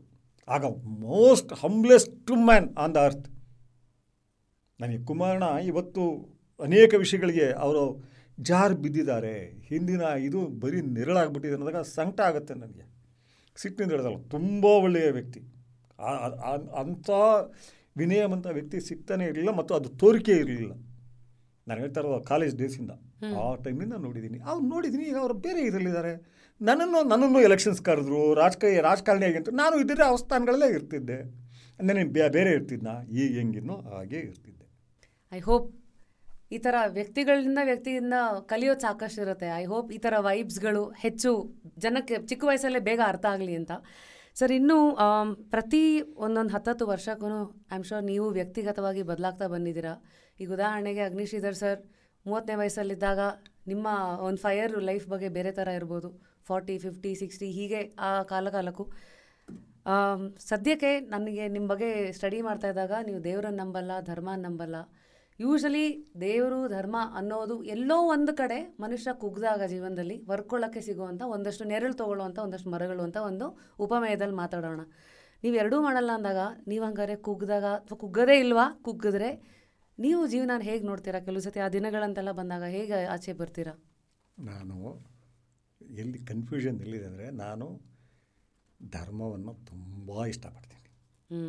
ದ್ವೇಷ ಬೇಡ, ಸಣ್ಣತನ ಬೇಡ ಅಂದಾಗ ಅವೆಲ್ಲ ಧರ್ಮದ ಪರಿಕಲ್ಪನೆಗಳೇ, ಧಾರ್ಮಿಕ ಪರಿಕಲ್ಪನೆಗಳೇ. ಓಕೆ. ಬಸವಣ್ಣ ನನಗಿಷ್ಟ ಅಂದಾಗ ಏನವನು? ಅವನೇನು ರೌಡಿನ, ಯೋಧನ? ಏನವನು ಯೋಗಿ ಮತ್ತು ಯೋಧ, ಮಾನಸಿಕ ಯೋಧ. ತುಂಬ ಒಳಗಡೆ ತೊಗೊಳ್ತೀನಿ ಬಸವಣ್ಣ ಇರಲಿ, ಅಲ್ಲಮ್ಮ ಇರಲಿ, ಸಿದ್ದರಾಮ ಇರಲಿ, ಚನ್ನಬಸವಣ್ಣ ಇರಲಿ, ಅಕ್ಕ ಮಹಾದೇವಿ ಅಕ್ಕ, ಅವಳು ತುಂಬಾ ಇಷ್ಟ ನನಗೆ. ಅವೇನು ಧರ್ಮ ಅಲ್ವಾ ಅವು? ಹಾಗೆಯೇ ದಾಸರು, ಕನಕದಾಸ, ಪುರಂದರದಾಸ, ಶಿಶುನಾಳ ಶರೀಫ. ಸೊ ಧರ್ಮ ಉಪಯೋಗಿಸ್ಕೊಳ್ಳೋದು ನಿಮ್ಗೆ ಇಷ್ಟ? ಧರ್ಮ ತುಂಬ ಇಷ್ಟ. ಧರ್ಮದ ಬಗ್ಗೆ ಮಾತನಾಡ್ತಿರೋ ಜನಗಳು ಅಧರ್ಮನ ಒಳಗಡೆ ಹಾಕ್ಕೊಂಡ್ಬಿಟ್ಟಿದ್ದಾರೆ. ಅವ್ರಿಗೆ ಗೊತ್ತಾಗ್ತಾ ಇಲ್ಲ. ಅಲ್ಲಾಹೋ ಅಕ್ಬರ್ ಅಂತ ಹೇಳಿ ಆ ಹೊಡೆದ್ರಲ್ಲ ಯಹೂದಿ ಮಕ್ಕಳುಗಳಿಗೆ, ಧರ್ಮ ಎಲ್ಲಿದೆ ಅಲ್ಲಿ? ಯೆಹೋವಾ ಗ್ರೇಟ್ ಅಂತ ಹೇಳಿ ಸಾಯಿಸ್ತಾ ಇದ್ದಾರಲ್ಲ ಯಹೂದಿಗಳು, ಎಲ್ಲಿದೆ ಧರ್ಮ ಅಲ್ಲಿ? ಜೈ ಶ್ರೀರಾಮ್ ಅಂತ ಹೇಳಿ ಉಸಿರಿಡಿಸ್ತಾ ಇದ್ದಾರಲ್ಲ, ಜೈ ಶ್ರೀರಾಮ್ ಅಂತ ಹೇಳಿ ಉಸಿರಿಡಿಸ್ಬೇಕಾ? ಅವ್ನು ಮುಸ್ಲಿಮೋ ಕ್ರಿಶ್ಚಿಯನ್ನೋ ಯಾರಾದರೆ ಇರಲಿ, ಏನಕ್ಕೆ? ಇದು ಒಂದು. 2, ದೇವರುಗಳು ಇದೆಯಲ್ಲ, ಅದು ಭಾಳ ಸೂಕ್ಷ್ಮವಾದ ಪರಿಕಲ್ಪನೆ. ಅವೆಲ್ಲ ನಾವು ದೇವಸ್ಥಾನಗಳಿಗೆ ಹೋಗೋದು, ಅಲ್ಲೋಗಿ ಆರತಿ ಬೆಳಗೋದು, ಗಂಧದ ಕಡ್ಡಿ ಹಚ್ಚೋದು, ಅದನ್ನು ನೋಡೋದು, ನಾನು ಪೂಜೆಗಳಿಗೆ ಇಷ್ಟನೇ ಪಡೋದಿಲ್ಲ. ನಾನು ದರ್ಗಾಗಳಿಗೆ ಹೋಗಲಿ, ಯಾರು ಹಿಂಸೆ ಮಾಡ್ತಾರೆ ಸುಮ್ಮನೆ ದೇವಸ್ಥಾನ ಮುಂದೆ ಹಿಂಗೆ ಹೋಗಲಿ ಏನು ಮಾಡಲ್ಲ, ಅವ್ರು ಯಾವ ಇರಲಿ ಅಂತ ಸುಮ್ಮನೆ ಹಿಂಗೆ ಅಂತೀನಿ ಅಷ್ಟೇ. ಆ ಪೂಜೆ ಮಾಡೋದು, ಕುಂಕುಮ ಇಟ್ಕೊಳ್ಳೋದು, ಆರತಿ ನನಗೆ ಇದು ಇಷ್ಟ ಆಗಲ್ಲ. ಅದು ಬಾಹ್ಯ ಇದು ಅಂತ ಹೇಳ್ತಾರೆ ಆಚರಣೆ. ಆದರೆ ನಾನು ನಾಸ್ತಿಕ ಅಲ್ಲ. ದೇವರು ಅನ್ನೋ ದೇವತಾ ಸಮೂಹಗಳ ಬಗ್ಗೆ ನನಗೆ ಬೇಡ, ದುರಹಂಕಾರ ಅಂದ್ಬಿಡ್ತೀರಿ ಈಗ ಹೇಳಿದ್ರೆ. ಗೊತ್ತು, ನಂಬಿಕೆ ಅಲ್ಲ. ಆದರೆ ಅಷ್ಟೇ ಒಂದು ಕಟುವಾದ ಸತ್ಯ ಕಹಿಯಾದ ಸತ್ಯ ಜನಕ್ಕೆ ಗೊತ್ತಿಲ್ಲದೆ ಇರೋದೇನು ಅಂತ ಹೇಳಿದ್ರೆ ಅದನ್ನು ಹೇಳ್ತಾ ಇದ್ದೀನಿ. ಎಲ್ಲ ದೇವತಾ ಸಮೂಹಗಳು ಸೇರಿ ಒಂದು ಅಕ್ಕಿ ಕಾಳನ್ನು ಕೊಡೋಕ್ಕಾಗಲ್ಲ. ಕಾರಣ ಏನು ಅಂದರೆ ಎಲ್ಲೂ ಸೊಗಸಾಗಿ ಕೊಟ್ಟು ಇದೆಯಾ ಇಲ್ಲಿ ಭೂಮಿ ಮೇಲೆ ನೀನು ಏನು ಬೇಕು ಎಲ್ಲ ಇದೆ, ನೀವು ಮಾಡ್ಕೋಬೇಕು. ನೀನು ತಗೋ, ನಿನ್ಗೆ ಅಕ್ಕಿ ಕಾಳು ಬೇಕಾ? ಬೆಳೆ ಭೂಮಿ ಇಲ್ವಾ, ನೀರಿಲ್ವಾ, ಗೊಬ್ಬರ ಇಲ್ವಾ, ಕೆಲಸ ಮಾಡು ನೀನು. ನಾನು ಅದು ಕೇಳೋಕ್ಕೆ ಕೂಡ ಆಗಲ್ಲ. ಇಲ್ಲಿ ಗೊತ್ತಿಲ್ಲದಿರೋದಂದರೆ ದೇವತಾ ಸಮೂಹಗಳು ಗೊತ್ತು ಅಂದಾಗ ಅರ್ಥ ಮಾಡ್ಕೊಳ್ಳಿ. ದೇವತಾ ಸಮೂಹಗಳು ಆಲ್ರೆಡಿ ಎಲ್ಲ ಜನಗಳು ದಕ್ತಾ ಇರುತ್ತೆ, ಗೊತ್ತಿಲ್ಲ ಅವರಿಗೆ, ಆ ಪ್ರಜ್ಞೆಗೆ ಹೋಗ್ತಾ ಇಲ್ಲ. ಅಲ್ಲಿ ಹೋದಾಗ ಅವ್ರನ್ನ ನನಗೆ ಎಕ್ಸಾಮ್ ಪಾಸ್ ಮಾಡು, ನನಗೆ ಇದು ಮಾಡು, ನನ್ನೊಂದು ಪ್ರಧಾನಮಂತ್ರಿ ಮಾಡು ಕೇಳೋಕ್ಕೆ ಸಾಧ್ಯನೇ ಇಲ್ಲ. ಯಾಕೆಂದರೆ ಆ ವಿಶ್ವಗಳೇ ಬೇರೆ. ಮನುಷ್ಯ ರೀಚ್ ಆಗಬಹುದಾದ ಬೇರೆ ಸ್ಥಿತಿಗಳವೆಲ್ಲ ಅವು ಖಂಡಿತ ಇವೆ ಅವು. ಸೊ ಆಗ ನಾನು ನಾಸ್ತಿಕ ಅಲ್ಲ. ಇಲ್ಲಿ ಸಲ್ಲದವರು ಅಲ್ಲಿಯೂ ಸಲ್ಲುವುದಿಲ್ಲ, ಇಲ್ಲಿ ಸಲ್ಲುವವರು ಅಲ್ಲಿಯೂ ಸಲ್ಲುತ್ತಾರೆ ಅಂದಾಗ ಕೇಳಿದ ತಕ್ಷಣ ಅನಿಸುತ್ತೆ, ಏನು ಎಲ್ಲ ಅದೇ ಹೇಳ್ತಾರೆ, ಇಲ್ಲಿ ಒಳ್ಳೆಯವನಾಗಿರೋ ಅಲ್ಲಿ ಹೋಗ್ತೀಯಾ, ಇಲ್ಲಿ ಇದಾಗಿರೋ ಜನ್ನತ್ಗೆ ಹೋಗ್ತೀಯಾ. ಸರ್ ನೋ, ಅಷ್ಟು ಸರಳ ಅಲ್ಲ. ಅದು ಬಹಳ ದೊಡ್ಡ ವಿಷಯ. ಅದು ನಿನಗೆ ಆಯ್ಕೆ ಇದೆ ಅಂತ ಹೇಳ್ತಿದ್ದಾರೆ ಅವರು. ಈ ಭೂಮಿಯ ರೀತಿಯೇ ಬೇರೆ ಜಗತ್ತಿನ ಆಯ್ಕೆಗಳಿವೆ ಅನ್ನೋದನ್ನು ಆ ದಾರ್ಶನಿಕರು ಯೋಗಿಗಳು ಹೇಳ್ತಾ ಇದ್ದಾರೆ. ಮತ್ತು ನೀವು ಹೇಳ್ತೀವಿ ಭಾಳ ಜನ ಅಂದ್ಕೊಳ್ಳೋದಾಗೇನೆ, ಇವನು ಪಕ್ಕಾ ಲೆಫ್ಟಿಸ್ಟು, ಇವನಿಗೆ ಧಾರ್ಮಿಕತೆ ಬಗ್ಗೆ ಆಸಕ್ತಿ ಇಲ್ಲ, ಸೃಷ್ಟಿಕರ್ತ ದೇವರು ನೋ, ಸೃಷ್ಟಿಕರ್ತ ದೇವರು ಅರ್ಥನೇ ಇಲ್ಲದ ಪದ ಅದು. ಆದರೆ ದೇವತಾ ಸಮೂಹಗಳಿರೋದು ಇಟ್ ಈಸ್ ಎ ಫ್ಯಾಕ್ಟ್. ಇವತ್ತು ಸೈನ್ಸ್ ನಮ್ಗೆ ಹೇಳ್ಕೊಡ್ತಿದೆ ಬೇರೆ ಬೇರೆ ಡೈಮೆನ್ಷನ್ನು ಸಾಧ್ಯತೆಗಳ ಬಗ್ಗೆ, ಕ್ವಾಂಟಮ್ ಫಿಸಿಕ್ಸ್ ಹೇಳ್ಕೊಡ್ತಿದೆ. ಅಲ್ಲಿ ನಾನು ಕೂತ್ಕೊಂಡಾಗ ಇವತ್ತು ದೇವ್ರ ಬಗ್ಗೆ ಏನೇನು ಇಟ್ಕೊಂಡಿದ್ದೀನೋ ಆ ಲೆವೆಲ್ ನಮಗೆ ಕಾಣುತ್ತಲ್ಲಿ. ಸೊ ಇದು ದೇವರು ಗಣೇಶ ಗೌರಿ ಜನ ಕೊಟ್ಟಿರೋ ಹೆಸರಾದ್ರೂ ಹೆಸರಷ್ಟೇ. ಈಗ ಯಾವ ಗಣೇಶನ ಬಂದು ತಗೋಪ ನನ್ನ ವಿಸಿಟಿಂಗ್ ಕಾರ್ಡ್ ನನ್ನ ಅದು ಕೊಟ್ಟಿಲ್ಲ. ನಾವು ಗಣೇಶ ಅಂತ ಇಟ್ಕೊಂಡಿದ್ದೀವಿ, ಇನ್ಯಾರೋ ಅಲ್ಲ ಅಂತ ಇಟ್ಕೊಂಡಿದ್ದಾರೆ, ಇನ್ಯಾರೋ ಯಹೋವ ಅಂತ ಇಟ್ಕೊಂಡಿದ್ದಾರೆ, ಇನ್ಯಾರೋ ಶಿವ ಅಂತ ಇಟ್ಕೊಂಡಿದ್ದಾರೆ. ನನಗೆ ಈ ಪುರುಷ ದೇವರುಗಳಿಗಿಂತಲೂ ದೇವಿಯರು ತುಂಬ ಇಷ್ಟ. ದಶದೇವಿಯರು, ಸಪ್ತ ಮಾತೃಕೆಯರು ತುಂಬ. ದೇವತಾ ಸಮೂಹಗಳಲ್ಲಿ ಇರೋದೇ ಫೆಮಿನಿನ್ ಪವರ್, ಮ್ಯಾಸ್ಕ್ಯುಲಿನ್ ಇಲ್ಲಿ ಮಾತ್ರನೇ ಕಾಣಿಸ್ತಾ ಇರೋದು. ಅದು ಹುಡ್ಕಾಟಕ್ಕೆ ಹೋಗಿ ಗೊತ್ತಾಗುತ್ತವೆಲ್ಲ. ಈಗ ನನ್ನ ಮನೆಯ ಕೊನೆಯ ತುದಿಯ ಮೇಲೆ ಕುಳಿತಿರುವ ಅವ್ವೇ ಅಂತಾನೆ ಯಾರು, ಸಿದ್ದರಾಮ. ಅವರೆಲ್ಲರೂ ಶಿವನ ಭಕ್ತರು. ಅವ್ವೇ ಬಗ್ಗೆ 4-5 ಕಡೆ ಮಾತಾಡ್ತಾನೆ. ಯಾಕೆ? ಅವನು ಗೊತ್ತಿದೆ. ಆಮೇಲೆ ಜಲಾಲುದ್ದೀನ್ ರೂಮಿ ಹೇಳ್ತಾನೆ, ಅಲ್ಲ ಪುರುಷನ ಮಹಿಳೆನ. ಆಮೇಲೆ ಗೊತ್ತಲ್ಲ, ಅದು 12ನೇ ಶತಮಾನ. ಇಲ್ಲೆಲ್ಲ ವಚನಕಾರರು ಇದ್ದ ಸಮಯದಲ್ಲಿ ಅರಬ್ ಕಂಟ್ರಿ, ಅಲ್ಲಿ ಅಟ್ಲೀಸ್ಟ್ ವಚನಕಾರರು ಅಲ್ಲಿ ಏನೇನು ಹಿಡಿದು ಸಾಮೂಹಿಕವಾಗಿ ಗದ್ದಲಾಗಿರುತ್ತೆ. ಅಲ್ಲಿ ಯಾರಾದರೂ ಒಬ್ಬ ಅಲ್ಲ ಬೇರೆ ಥರ ಅಂದರೆ ಅವನ ಇಮಿಡಿಯೇಟ್ ನೇಣಾಕ್ತಾರೆ. 10,000 ಜನ ಆ ಕಾಲದಲ್ಲಿ ಕೂತಿರುವಾಗ ಕೇಳ್ತಾರೆ, ಏನು ಹೇಳ್ತೀಯಾ ರೂಮಿ, ಅಲ್ಲ ಏನು ನಿನ್ನ ಲೆಕ್ಕದಲ್ಲಿ? ಒಂದು ನಿಮಿಷ ಕಣ್ಬಿಡ್ತಾನೆ.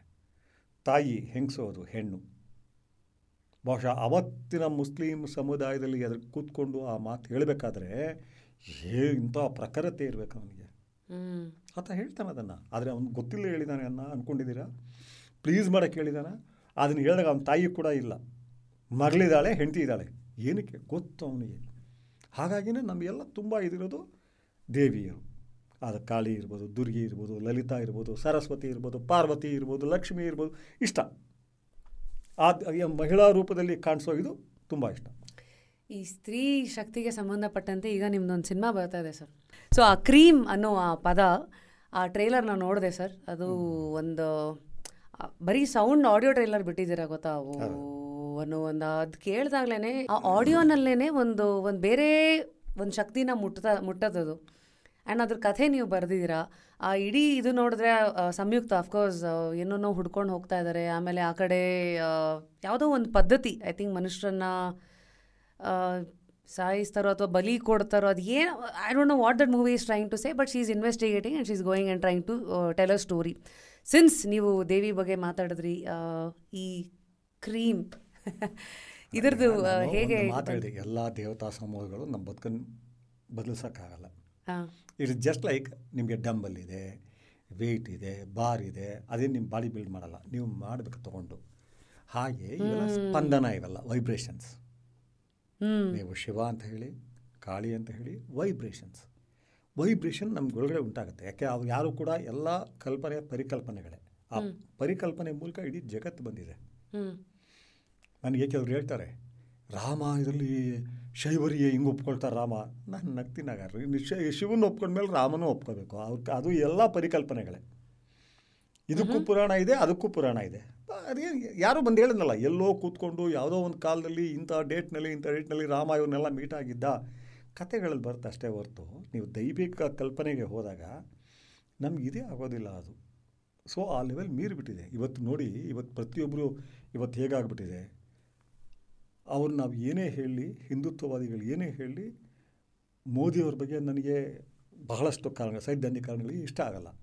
ಆದರೂ ಆ ರಾಮ ಮಂದಿರ ಉದ್ಘಾಟನೆ ಸಮಯದಲ್ಲಿ ಅವರು ಮಾಡಿದ ಭಾಷಣ ಇತ್ತಲ್ಲ, ಇಟ್ ವಾಸ್ ಹಾರ್ಟ್ ವಾರ್ಮಿಂಗ್.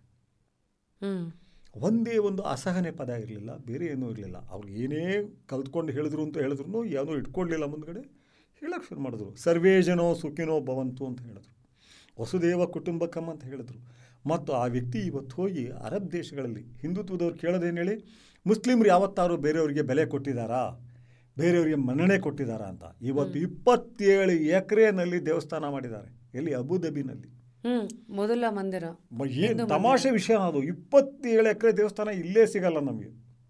10 ಎಕರೆ ಅಂದರೆ ದೊಡ್ಡ ಇದದು. 27 ಅದು ಎಷ್ಟು ಖರ್ಚು ಮಾಡಿ ಹೇಗೆ ಕಟ್ಟಿದ್ದಾರೆ ಅಂದರೆ, ಅಲ್ಲಿಯ ರಾಜರುಗಳು, ಇವರು ಶೇಖ್ಗಳು ಎಲ್ಲ ಒಪ್ಕೊಂಡಿದ್ದಾರೆ. ಶೇಖ್ಗಳೆಲ್ಲ ಪಾರ್ಟಿಸಿಪೇಟ್ ಮಾಡ್ತಿದ್ದಾರೆ. ಆ ಒಂದು ನಾವು ಇವತ್ತು ವಿಜ್ಞಾನ ಬೆಳೆದಿರೋ ರೀತಿಗೆ ಇವತ್ತು ನಮಗೆ ಬೇಕಾಗಿಲ್ಲ ಧಾರ್ಮಿಕ ದೇವಸ್ಥಾನಗಳಾಗಲಿ, ಅಂದರೆ ಮಂದಿರಗಳು, ದೇವಸ್ಥಾನ ಆಗಲಿ, ಚರ್ಚ್ ಆಗಲಿ, ಮಸೀದಿ ಆಗಲಿ, ಗುರುದ್ವಾರ ಆಗಲಿ, ಸೈನಗೋಗಿ, ಇವ್ಯಾವುದು ಬೇಕಾಗಿಲ್ಲ ನಮಗೆ. ಇವತ್ತು ಸ್ಕೂಲ್ಗಳು ಬೇಕು, ಆಸ್ಪತ್ರೆಗಳು ಬೇಕು. ಮತ್ತು ಇಂಟರ್ನಲ್ಲಿ ನೀವು ಹೋಗಿ ಇವತ್ತು ಎಲ್ಲ ಕಡೆ ಮೆಡಿಟೇಷನ್ ಇದೆ. ಮತ್ತು ಇಡೀ ಜಗತ್ತಿನಲ್ಲಿ ನೀವು ಹೇಳಬೇಕಾದ್ರೆ ಹಿಂದುತ್ವವಾದಿಗಳು ಬರೀ ರಾಮ ರಾಮ ಅಂತ ಹೇಳಿದ್ರೆ ಏನು ಹೇಳಿ ನಾನು. ಯೋಗ ಪದ್ಧತಿ ಅಂತ ನಮ್ಮಲ್ಲಿದೆ, ಅದು ಅಸಾಮಾನ್ಯ ಪದ್ಧತಿ. ಅದು ಅಸಾಮಾನ್ಯ. ಯಾಕೆಂದರೆ ಅದಕ್ಕೆ ಹತ್ತಿರ ಬರೋ ರೀತಿಯಲ್ಲಿ ಸೂಫಿಗಳ ನಡುವೆ ಇದೆ. ಮತ್ತು ಇವನ್ ಯಹೂದಿಗಳಲ್ಲಿ ಕಬಾಲ ಅಂತ ಇದೆ. ಅವನ್ನೆಲ್ಲ ಆಳವಾಗಿ ಹೋಗಿದ್ದೀನಿ ನಾನು, ಪ್ರಾಕ್ಟಿಕಲ್ ಆಗಿ, ಬರೀ ತಿಳ್ಕೊಳ್ಳೋದಲ್ಲ, ಪದಗಳಲ್ಲ. ಅವ್ರು ಏನು ಹೇಳ್ಕೊಟ್ಟಿದಾರೋ ಮಾಡೋಕ್ಕೆ ಹೋಗ್ತೀನಿ. ಬಟ್ ಯಾವುದೂ ಕೂಡ ನಮ್ಮ ಯೋಗ ಪದ್ಧತಿ ಇದೆಯಲ್ಲ ಅದ್ರ ಹತ್ತಿರ ಕೂಡ ಬರೋದಿಲ್ಲ. ಕಾರಣ ಯೋಗ ಪದ್ಧತಿ ಅಲ್ಲಿ ಈಗ ಕಬಾಲ ಇವೆಲ್ಲ ಮಾನಸಿಕವಾಗಿ ಬೆಳೆಸ್ತಾ ಹೋಗ್ತವೆ. ಮತ್ತು ಇವರು ಜಿಕರ್ ಧ್ಯಾನ ಅಂತ ಮಾಡ್ತಾರೆ, ಯಾರು ಸೂಫಿಗಳು, ಅದು ಮೆಡಿಟೇಷನ್. ಬಟ್ ಇದು ದೇಹ ಕೂಡ ನೀನು ಕೆಲವು ಆಸನ ಮಾಡೋದ್ರಿಂದ ಹೇಳಿದ್ನಿಲ್ಲ, ನಿನ್ನ ಸಣ್ಣತನ ಕಳ್ಕೊತೀಯಾ, ನಿನ್ನ ದ್ವೇಷ ಕಳ್ಕೊತೀಯಾ. ಈಗ ಪತಂಜಲಿ ಇವರೆಲ್ಲ ಅಂತಿಂಥ ವಿಜ್ಞಾನಿಗಳಲ್ಲ, ಅವರು ಮನುಷ್ಯನ ಮನಸ್ಸು ಮತ್ತು ದೇಹದ ವಿಜ್ಞಾನಿಗಳವರು. ಹೌದು. ಸೊ ಹೀಗೆ ಅವರು ಈ ಕಡೆ ಈ ರೀತಿ ಆಗ್ತಿದೆ. ನಾವು ತೆರ್ಕೊಂಡು ಎಲ್ರಿಗೂ ಸೇರಿದವರು. ನೀನು ಅಲ್ಲ ಅಂತೀಯಪ್ಪ, ರೈಟ್. ಶಿವ ಅಂತೀಯ, ರೈಟ್. ರಾಮ ಅಂತೀಯ, ರೈಟ್, ಗುಡ್. ಬಟ್ ಅದೆಲ್ಲ ಮೀರಿ ಮನುಷ್ಯರೇ ಸಾಕು ನನಗೆ. ಮಕ್ಳ ಕಣ್ಣಲ್ಲಿ ನಾನು ನೋಡ್ತೀನಿ ದೇವರುಗಳನ್ನ ಅಂತ ಹೇಳು. ಮಕ್ಳ ಕಣ್ಣಲ್ಲಿ ಅದನ್ನು ರೊಮ್ಯಾಂಟಿಕ್ಕಾಗಿ ನಾನು ಹೇಳ್ತಿಲ್ಲ. ಒಂದು 6-7 ವರ್ಷಕ್ಕಿಂತ ಕಮ್ಮಿ ಇರ್ತಾರಲ್ಲ ಮಕ್ಳುಗಳು, ಅವರನ್ನು ಕರೆಕ್ಟಾಗಿ ಅಬ್ಸರ್ವ್ ಮಾಡಿದಾಗ ಕಾಣುತ್ತಲ್ಲ, ಅದೇ ದೈವಿಕ ಶಕ್ತಿ ಅದು. ನಾನು ಫಸ್ಟ್ ಅಂದ್ಕೊಳ್ತಿದ್ದೆ ಎಲ್ಲ ಮಕ್ಕಳು ಇಷ್ಟ, ಅದಕ್ಕೆ ಹಂಗಂತಾರೆ ಜನಗಳು ಅಂತ. ನೋ, ದಾರಿ ಹೋಗ್ತಾ ಸುಮ್ಮನೆ ನಾನು ಹೋಗ್ತಾ ಇರ್ತೀನಲ್ಲ, ಅದು ಹೋಟೆಲ್ ಇರ್ಬೋದು, ಎಲ್ಲರೂ ಹೋದಾಗ ಆ ಮಕ್ಕಳುಗಳು ನೋಡಿದಾಗ ಗೊತ್ತಾಗುತ್ತೆ ನಾನು ಎಲ್ಲೋ ಕಲ್ಪನೆಯಲ್ಲಿ ಬೇರೆ ರೀತಿಯಲ್ಲಿ ನನಗೆ ಗೊತ್ತಿರೋ ಇದು ಆ ಮಗುನಲ್ಲಿ ವ್ಯಕ್ತ ಆಗ್ತಿದೆ.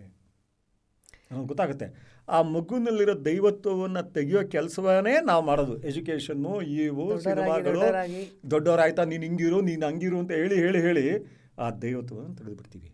ಅದಕ್ಕೋಸ್ಕರ ಹೇಳೋದು, ಯೋಗಿಗಳನ್ನ ನೋಡಿದಾಗ ಅದರಲ್ಲಿ ಮಕ್ಕಳಲ್ಲಿರೋ ಮುಗ್ಧತೆ ಕಾಣುತ್ತೆ, ಅವಿವೇಕ ಕಾಣಲ್ಲ, ಅಜ್ಞಾನ ಕಾಣಲ್ಲ, ಮುಗ್ಧತೆ ಖಂಡಿತ ಕಾಣುತ್ತೆ ಅವರಲ್ಲಿ. ಅಂಥವ್ರು ನೋಡಿದ್ದು ಭಾಳ ಜನ ನೋಡಿದ್ದೀನಿ ನಾನು. ಈ ಥರ ಎಲ್ಲ ಅಬ್ಸರ್ವೇಷನ್ಸ್ಗಳು ಎಲ್ಲೋ ಒಂದು ಕಡೆ ಹಂಗಿದ್ರೆ ನಿಮ್ಮ ಕ್ರೀಮ್ ಆ ಒಂದು ಕಥೆಗೆ ಇದರಲ್ಲಿ ಇವತ್ತು ಸಾವಿರಾರು ಮಕ್ಕಳು ಮತ್ತು ಮಹಿಳೆಯರನ್ನು ಇವತ್ತಿಗೂ ನೀವು ಮಾತಾಡ್ತಾ ಇರುವಾಗ ನಡೀತಾ ಇರೋದು ರಶ್ಮಿ, ಇವತ್ತಿಗೂ ಕೊಡ್ತಾ ಇದ್ದಾರೆ. ಕೆಲವು ಕೇಸ್ಗಳು ಈಚೆಗೆ ಬರ್ತವೆ, ಅದು ಭಾಳಷ್ಟು ಕೇಸ್ಗಳು ಬರಲ್ಲ. ಕೇರಳದಲ್ಲಿರಬಹುದು, ರಾಜಕಾರಣಿಗಳು, ಅಪಾರ ಶ್ರೀಮಂತರು ಮತ್ತು ವೈಯಕ್ತಿಕ ಕಾರಣಗಳಿಗೆ ಕೊಡ್ತಿರೋದು ಇವತ್ತಿಗೂ ಬಹಳ ನಡೀತಿದೆ. ಆ ನಡೆದುಬಿಟ್ಟು ಕಡೆಗೆ ಅದೆಲ್ಲ ಆಮೇಲೆ 100 ಜನ ಇದು ಒಂಟಿ ಮಹಿಳೆಯರ ಶವ ಸಿಕ್ಕಿದಾಗ ಯಾರ ತಲೆಗೋ ಕಟ್ತಾರೆ.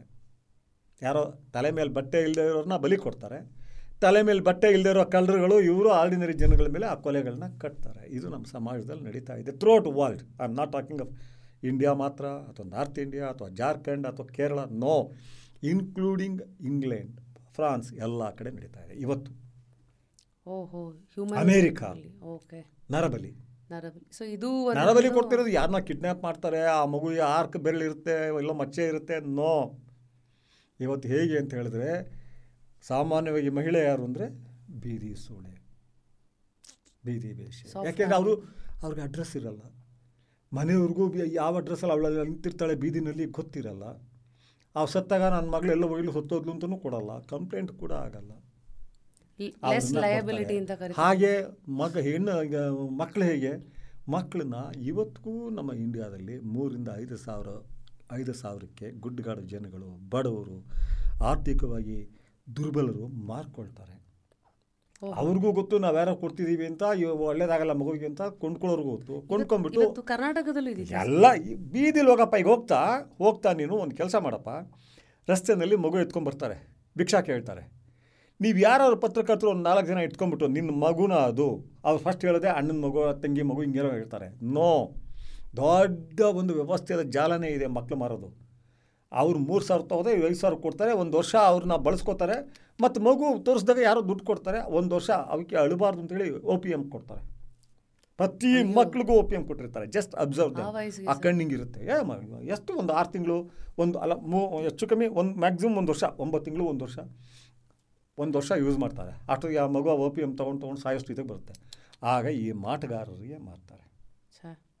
ವರ್ಲ್ಡ್ನಲ್ಲಿ ಒಂದು ಕಡೆ ಮಾಂತ್ರಿಕ ಪಥ ಅಂತ ಇದೆ, ಇನ್ನೊಂದು ಕಡೆ ಮಾಟ ಅಂತ ಇದೆ.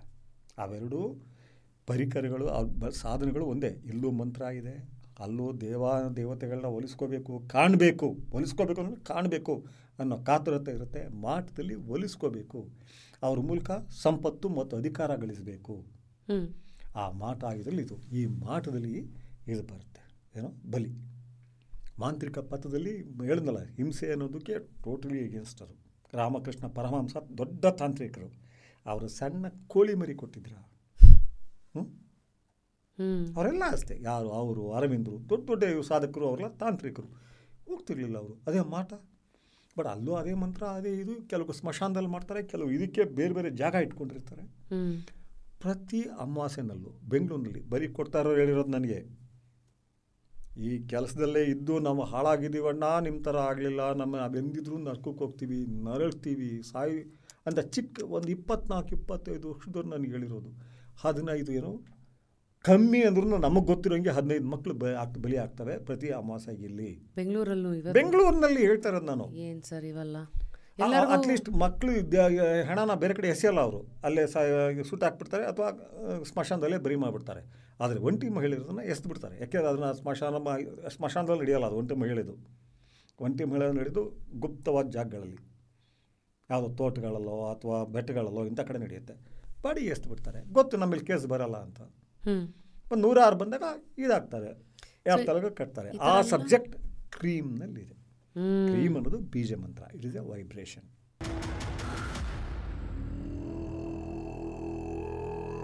ಸರಿ, ಶೂಟಿಂಗ್ ಟೈಮಲ್ಲಿ ಒಂದಷ್ಟು ಕೆಲವ್ರು ಹೇಳ್ತಾರಲ್ಲ ಸರ್, ಈಗ ಉದಾಹರಣೆಗೆ ಆಪ್ತಮಿತ್ರ ಬಂದಾಗ ಏನೋ ಒಂದಷ್ಟು ಶೂಟಿಂಗ್ ಟೈಮಲ್ಲಿ ಅನಾಹುತಗಳಾಯಿತು. ಕೆಲವು ಸತಿನೂ ಪ್ರತಿ ಸತಿನೂ ಈ ಥರ ಯಾವುದೋ ಒಂದು ಸ್ಟ್ರಾಂಗ್ ಸ್ಟೋರಿನೋ ಏನೋ ಒಂದು ಎನರ್ಜಿ ಇರೋ ಒಂದು ಸಿನಿಮಾಗಳನ್ನ ತೊಗೊಂಡಾಗ ಪ್ರತಿಯೊಬ್ಬರೂ ಮಾತಾಡೋದಿದೆ. ಶೂಟಿಂಗ್ ಟೈಮಲ್ಲಿ ಇನ್ನೇನೋ ಆಯಿತು. ಐ ಥಿಂಕ್ ಸಂಯುಕ್ತ ಅವ್ರಿಗೆ ಶೂಟಿಂಗ್ ಟೈಮಲ್ಲಿ ACL ಟೇರಿ ಅಂದರೆ ಅದು ಅಂತ ಹೇಳ್ತಾ ಇಲ್ಲ, ಒನ್ ಆಫ್ ದ ಇದು ಮೆನಿ ಈ ಥರದ್ದು ಏನೇನೋ ಆಗಿದೆ ಅಂತೆ. ನಿಜಾನಾ ಇದು? ನಿಜಕ್ಕೂ ಅದಕ್ಕೂ ಕನೆಕ್ಷನ್ ಇದೆಯಾ? ಖಂಡಿತ ಕನೆಕ್ಷನ್ ಇದೆ ಕ್ರೀಮ್ಗೂ. ಯಾಕೆಂದರೆ ಕ್ರೀಮ್ ಆ ವೈಬ್ರೇಷನ್ ಜೊತೆ ವರ್ಕ್ ಮಾಡ್ತಾ ಇರೋ ಕ್ಯಾರೆಕ್ಟರು ಸಂಯುಕ್ತ. ಆ ವರ್ಕ್ ಮಾಡುವಾಗ ಏನಾಗುತ್ತೆ, ತಮ್ಮಂತ ಮರ್ತು ಬಿಡ್ತಾರೆ. ಈಗ ಸಂಯುಕ್ತ ಸಾಕಷ್ಟು ವರ್ಷದಿಂದ ಹೆಣ್ಮಗಳು ಆ್ಯಕ್ಟ್ ಮಾಡ್ತಾ ಇದೆ. ಆದರೆ ACL ಟೇರ್ ಮಾಡ್ಕೊಳ್ಳುವಂಥದ್ದು ಯಾಕಾಗುತ್ತೆ ಅಂದರೆ, ತೊಗೊಂಡ್ಬಿಡ್ತು ಒಳಗಡೆ ಆ ಕ್ರೀಮ್ ಮಂತ್ರವನ್ನು ಒಳಗಡೆ ತೊಗೊಂಡ್ಬಿಟ್ಟು. ನಾನು ಪ್ರತಿ ಸಾರಿ ಹೇಳ್ತಿದ್ದೆ, ಬೇಡ ಕಣೋ, ಸಣ್ಣ ವಯಸ್ಸಿನ ಹುಡುಗಿ ಅಲ್ಲಿ ಹೇಳ್ತಿದ್ದೆ, ಬೇಡ ಕಣೋ ಮಗಳೇ, ನರಳ್ತೀಯ ನೀನು, ತುಂಬ ಇದಾಗ್ತೀಯ. ಕೊಚ್ಚೆಲ್ಲಿ ಮಲಗಿದಾಳೆ ಈ ಸಿನಿಮಾಗೆ. ಯಾವ ಆ್ಯಕ್ಟ್ರ್ ಮಲಗ್ತಾರೆ? ನಾನು ಕಡೆಗೆ ಹೇಳೇಬಿಟ್ಟೆ ಅವಳಿಗೆ, ಎಲ್ಲರಿಗೂ, ನೋಡಪ್ಪ ನನ್ನ ಮಗಳೇ ಈ ರೋಲ್ ಮಾಡಿದ್ರು ನಾನು ಹಿಂಗೆ ಮಾಡೋಕ್ಕೆ ಬಿಡ್ತಿರ್ಲಿಲ್ಲ, ನೀನು ಈ ಬೇರೆಯವ್ರ ಮಗಳನ್ನ ಹೆಂಗೆ ಬಿಡಲಿ? It's not a question of paid actor, ಅದೆಲ್ಲ ಅಲ್ಲ.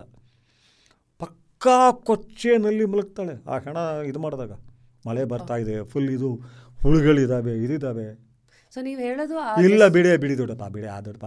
ನಾನು ನಮ್ಮ ಮೊಮ್ಮಕ್ಳ ಹತ್ರ ಕಾಯ್ದು ಒಂದೊಂದು ಸರಿ ಅಪಲೋ ಅಂತಾಳೆ, ಅಪಲೋ ಡೋಂಟ್ ವರಿ ಅಂತ ಮಾಡ್ತಿದ್ಲು. ಆ ಫೈಟಿಂಗ್ ಈಗ ಹೆಣ್ಣು ಮಕ್ಕಳು ಫೈಟಿಂಗ್ ಸಿನಿಮಾಗಳು ನಾನು ನೋಡಿದ್ದೀನಿ. ನಾನು ಹೇಳ್ತೀನಿ ಕೇಳಿ, ಸ್ವಲ್ಪನೂ ಉತ್ಪ್ರೇಕ್ಷೆ ಹೇಳ್ತಿದ್ದೀನಿ. ಆಕೆ ಮಾಡಿರೋ ಫೈಟ್ಗಳನ್ನ ನೆಕ್ಸ್ಟು ನೀವು ನೋಡ್ತೀರಿ. ಎಲ್ಲೂ ಕೂಡ ಅವು ಸ್ಟಂಟ್ಸ್ ಪ್ಲ್ಯಾನ್ ಮಾಡಿ ಇದು ಮಾಡಿದ್ದು ಅನ್ನೋ ರೀತಿ ಇಲ್ಲ. ಫುಲ್ ಆ ಬಾಡಿನ ಕೊಟ್ಬಿಟ್ಟಿದ್ದಾಳೆ. ಅದೇ ರೀತಿ ಕೊಟ್ಟಾಗ ದೇಹ ತಡಿಲಿಲ್ಲ, ಕಾಲು ಏಟ್ ಮಾಡಿಕೊಂಡ್ಲು. 4 ತಿಂಗಳು ನರಳಬೇಕಾಯ್ತು. ನನಗೆ ಗೊತ್ತಿದ್ದು.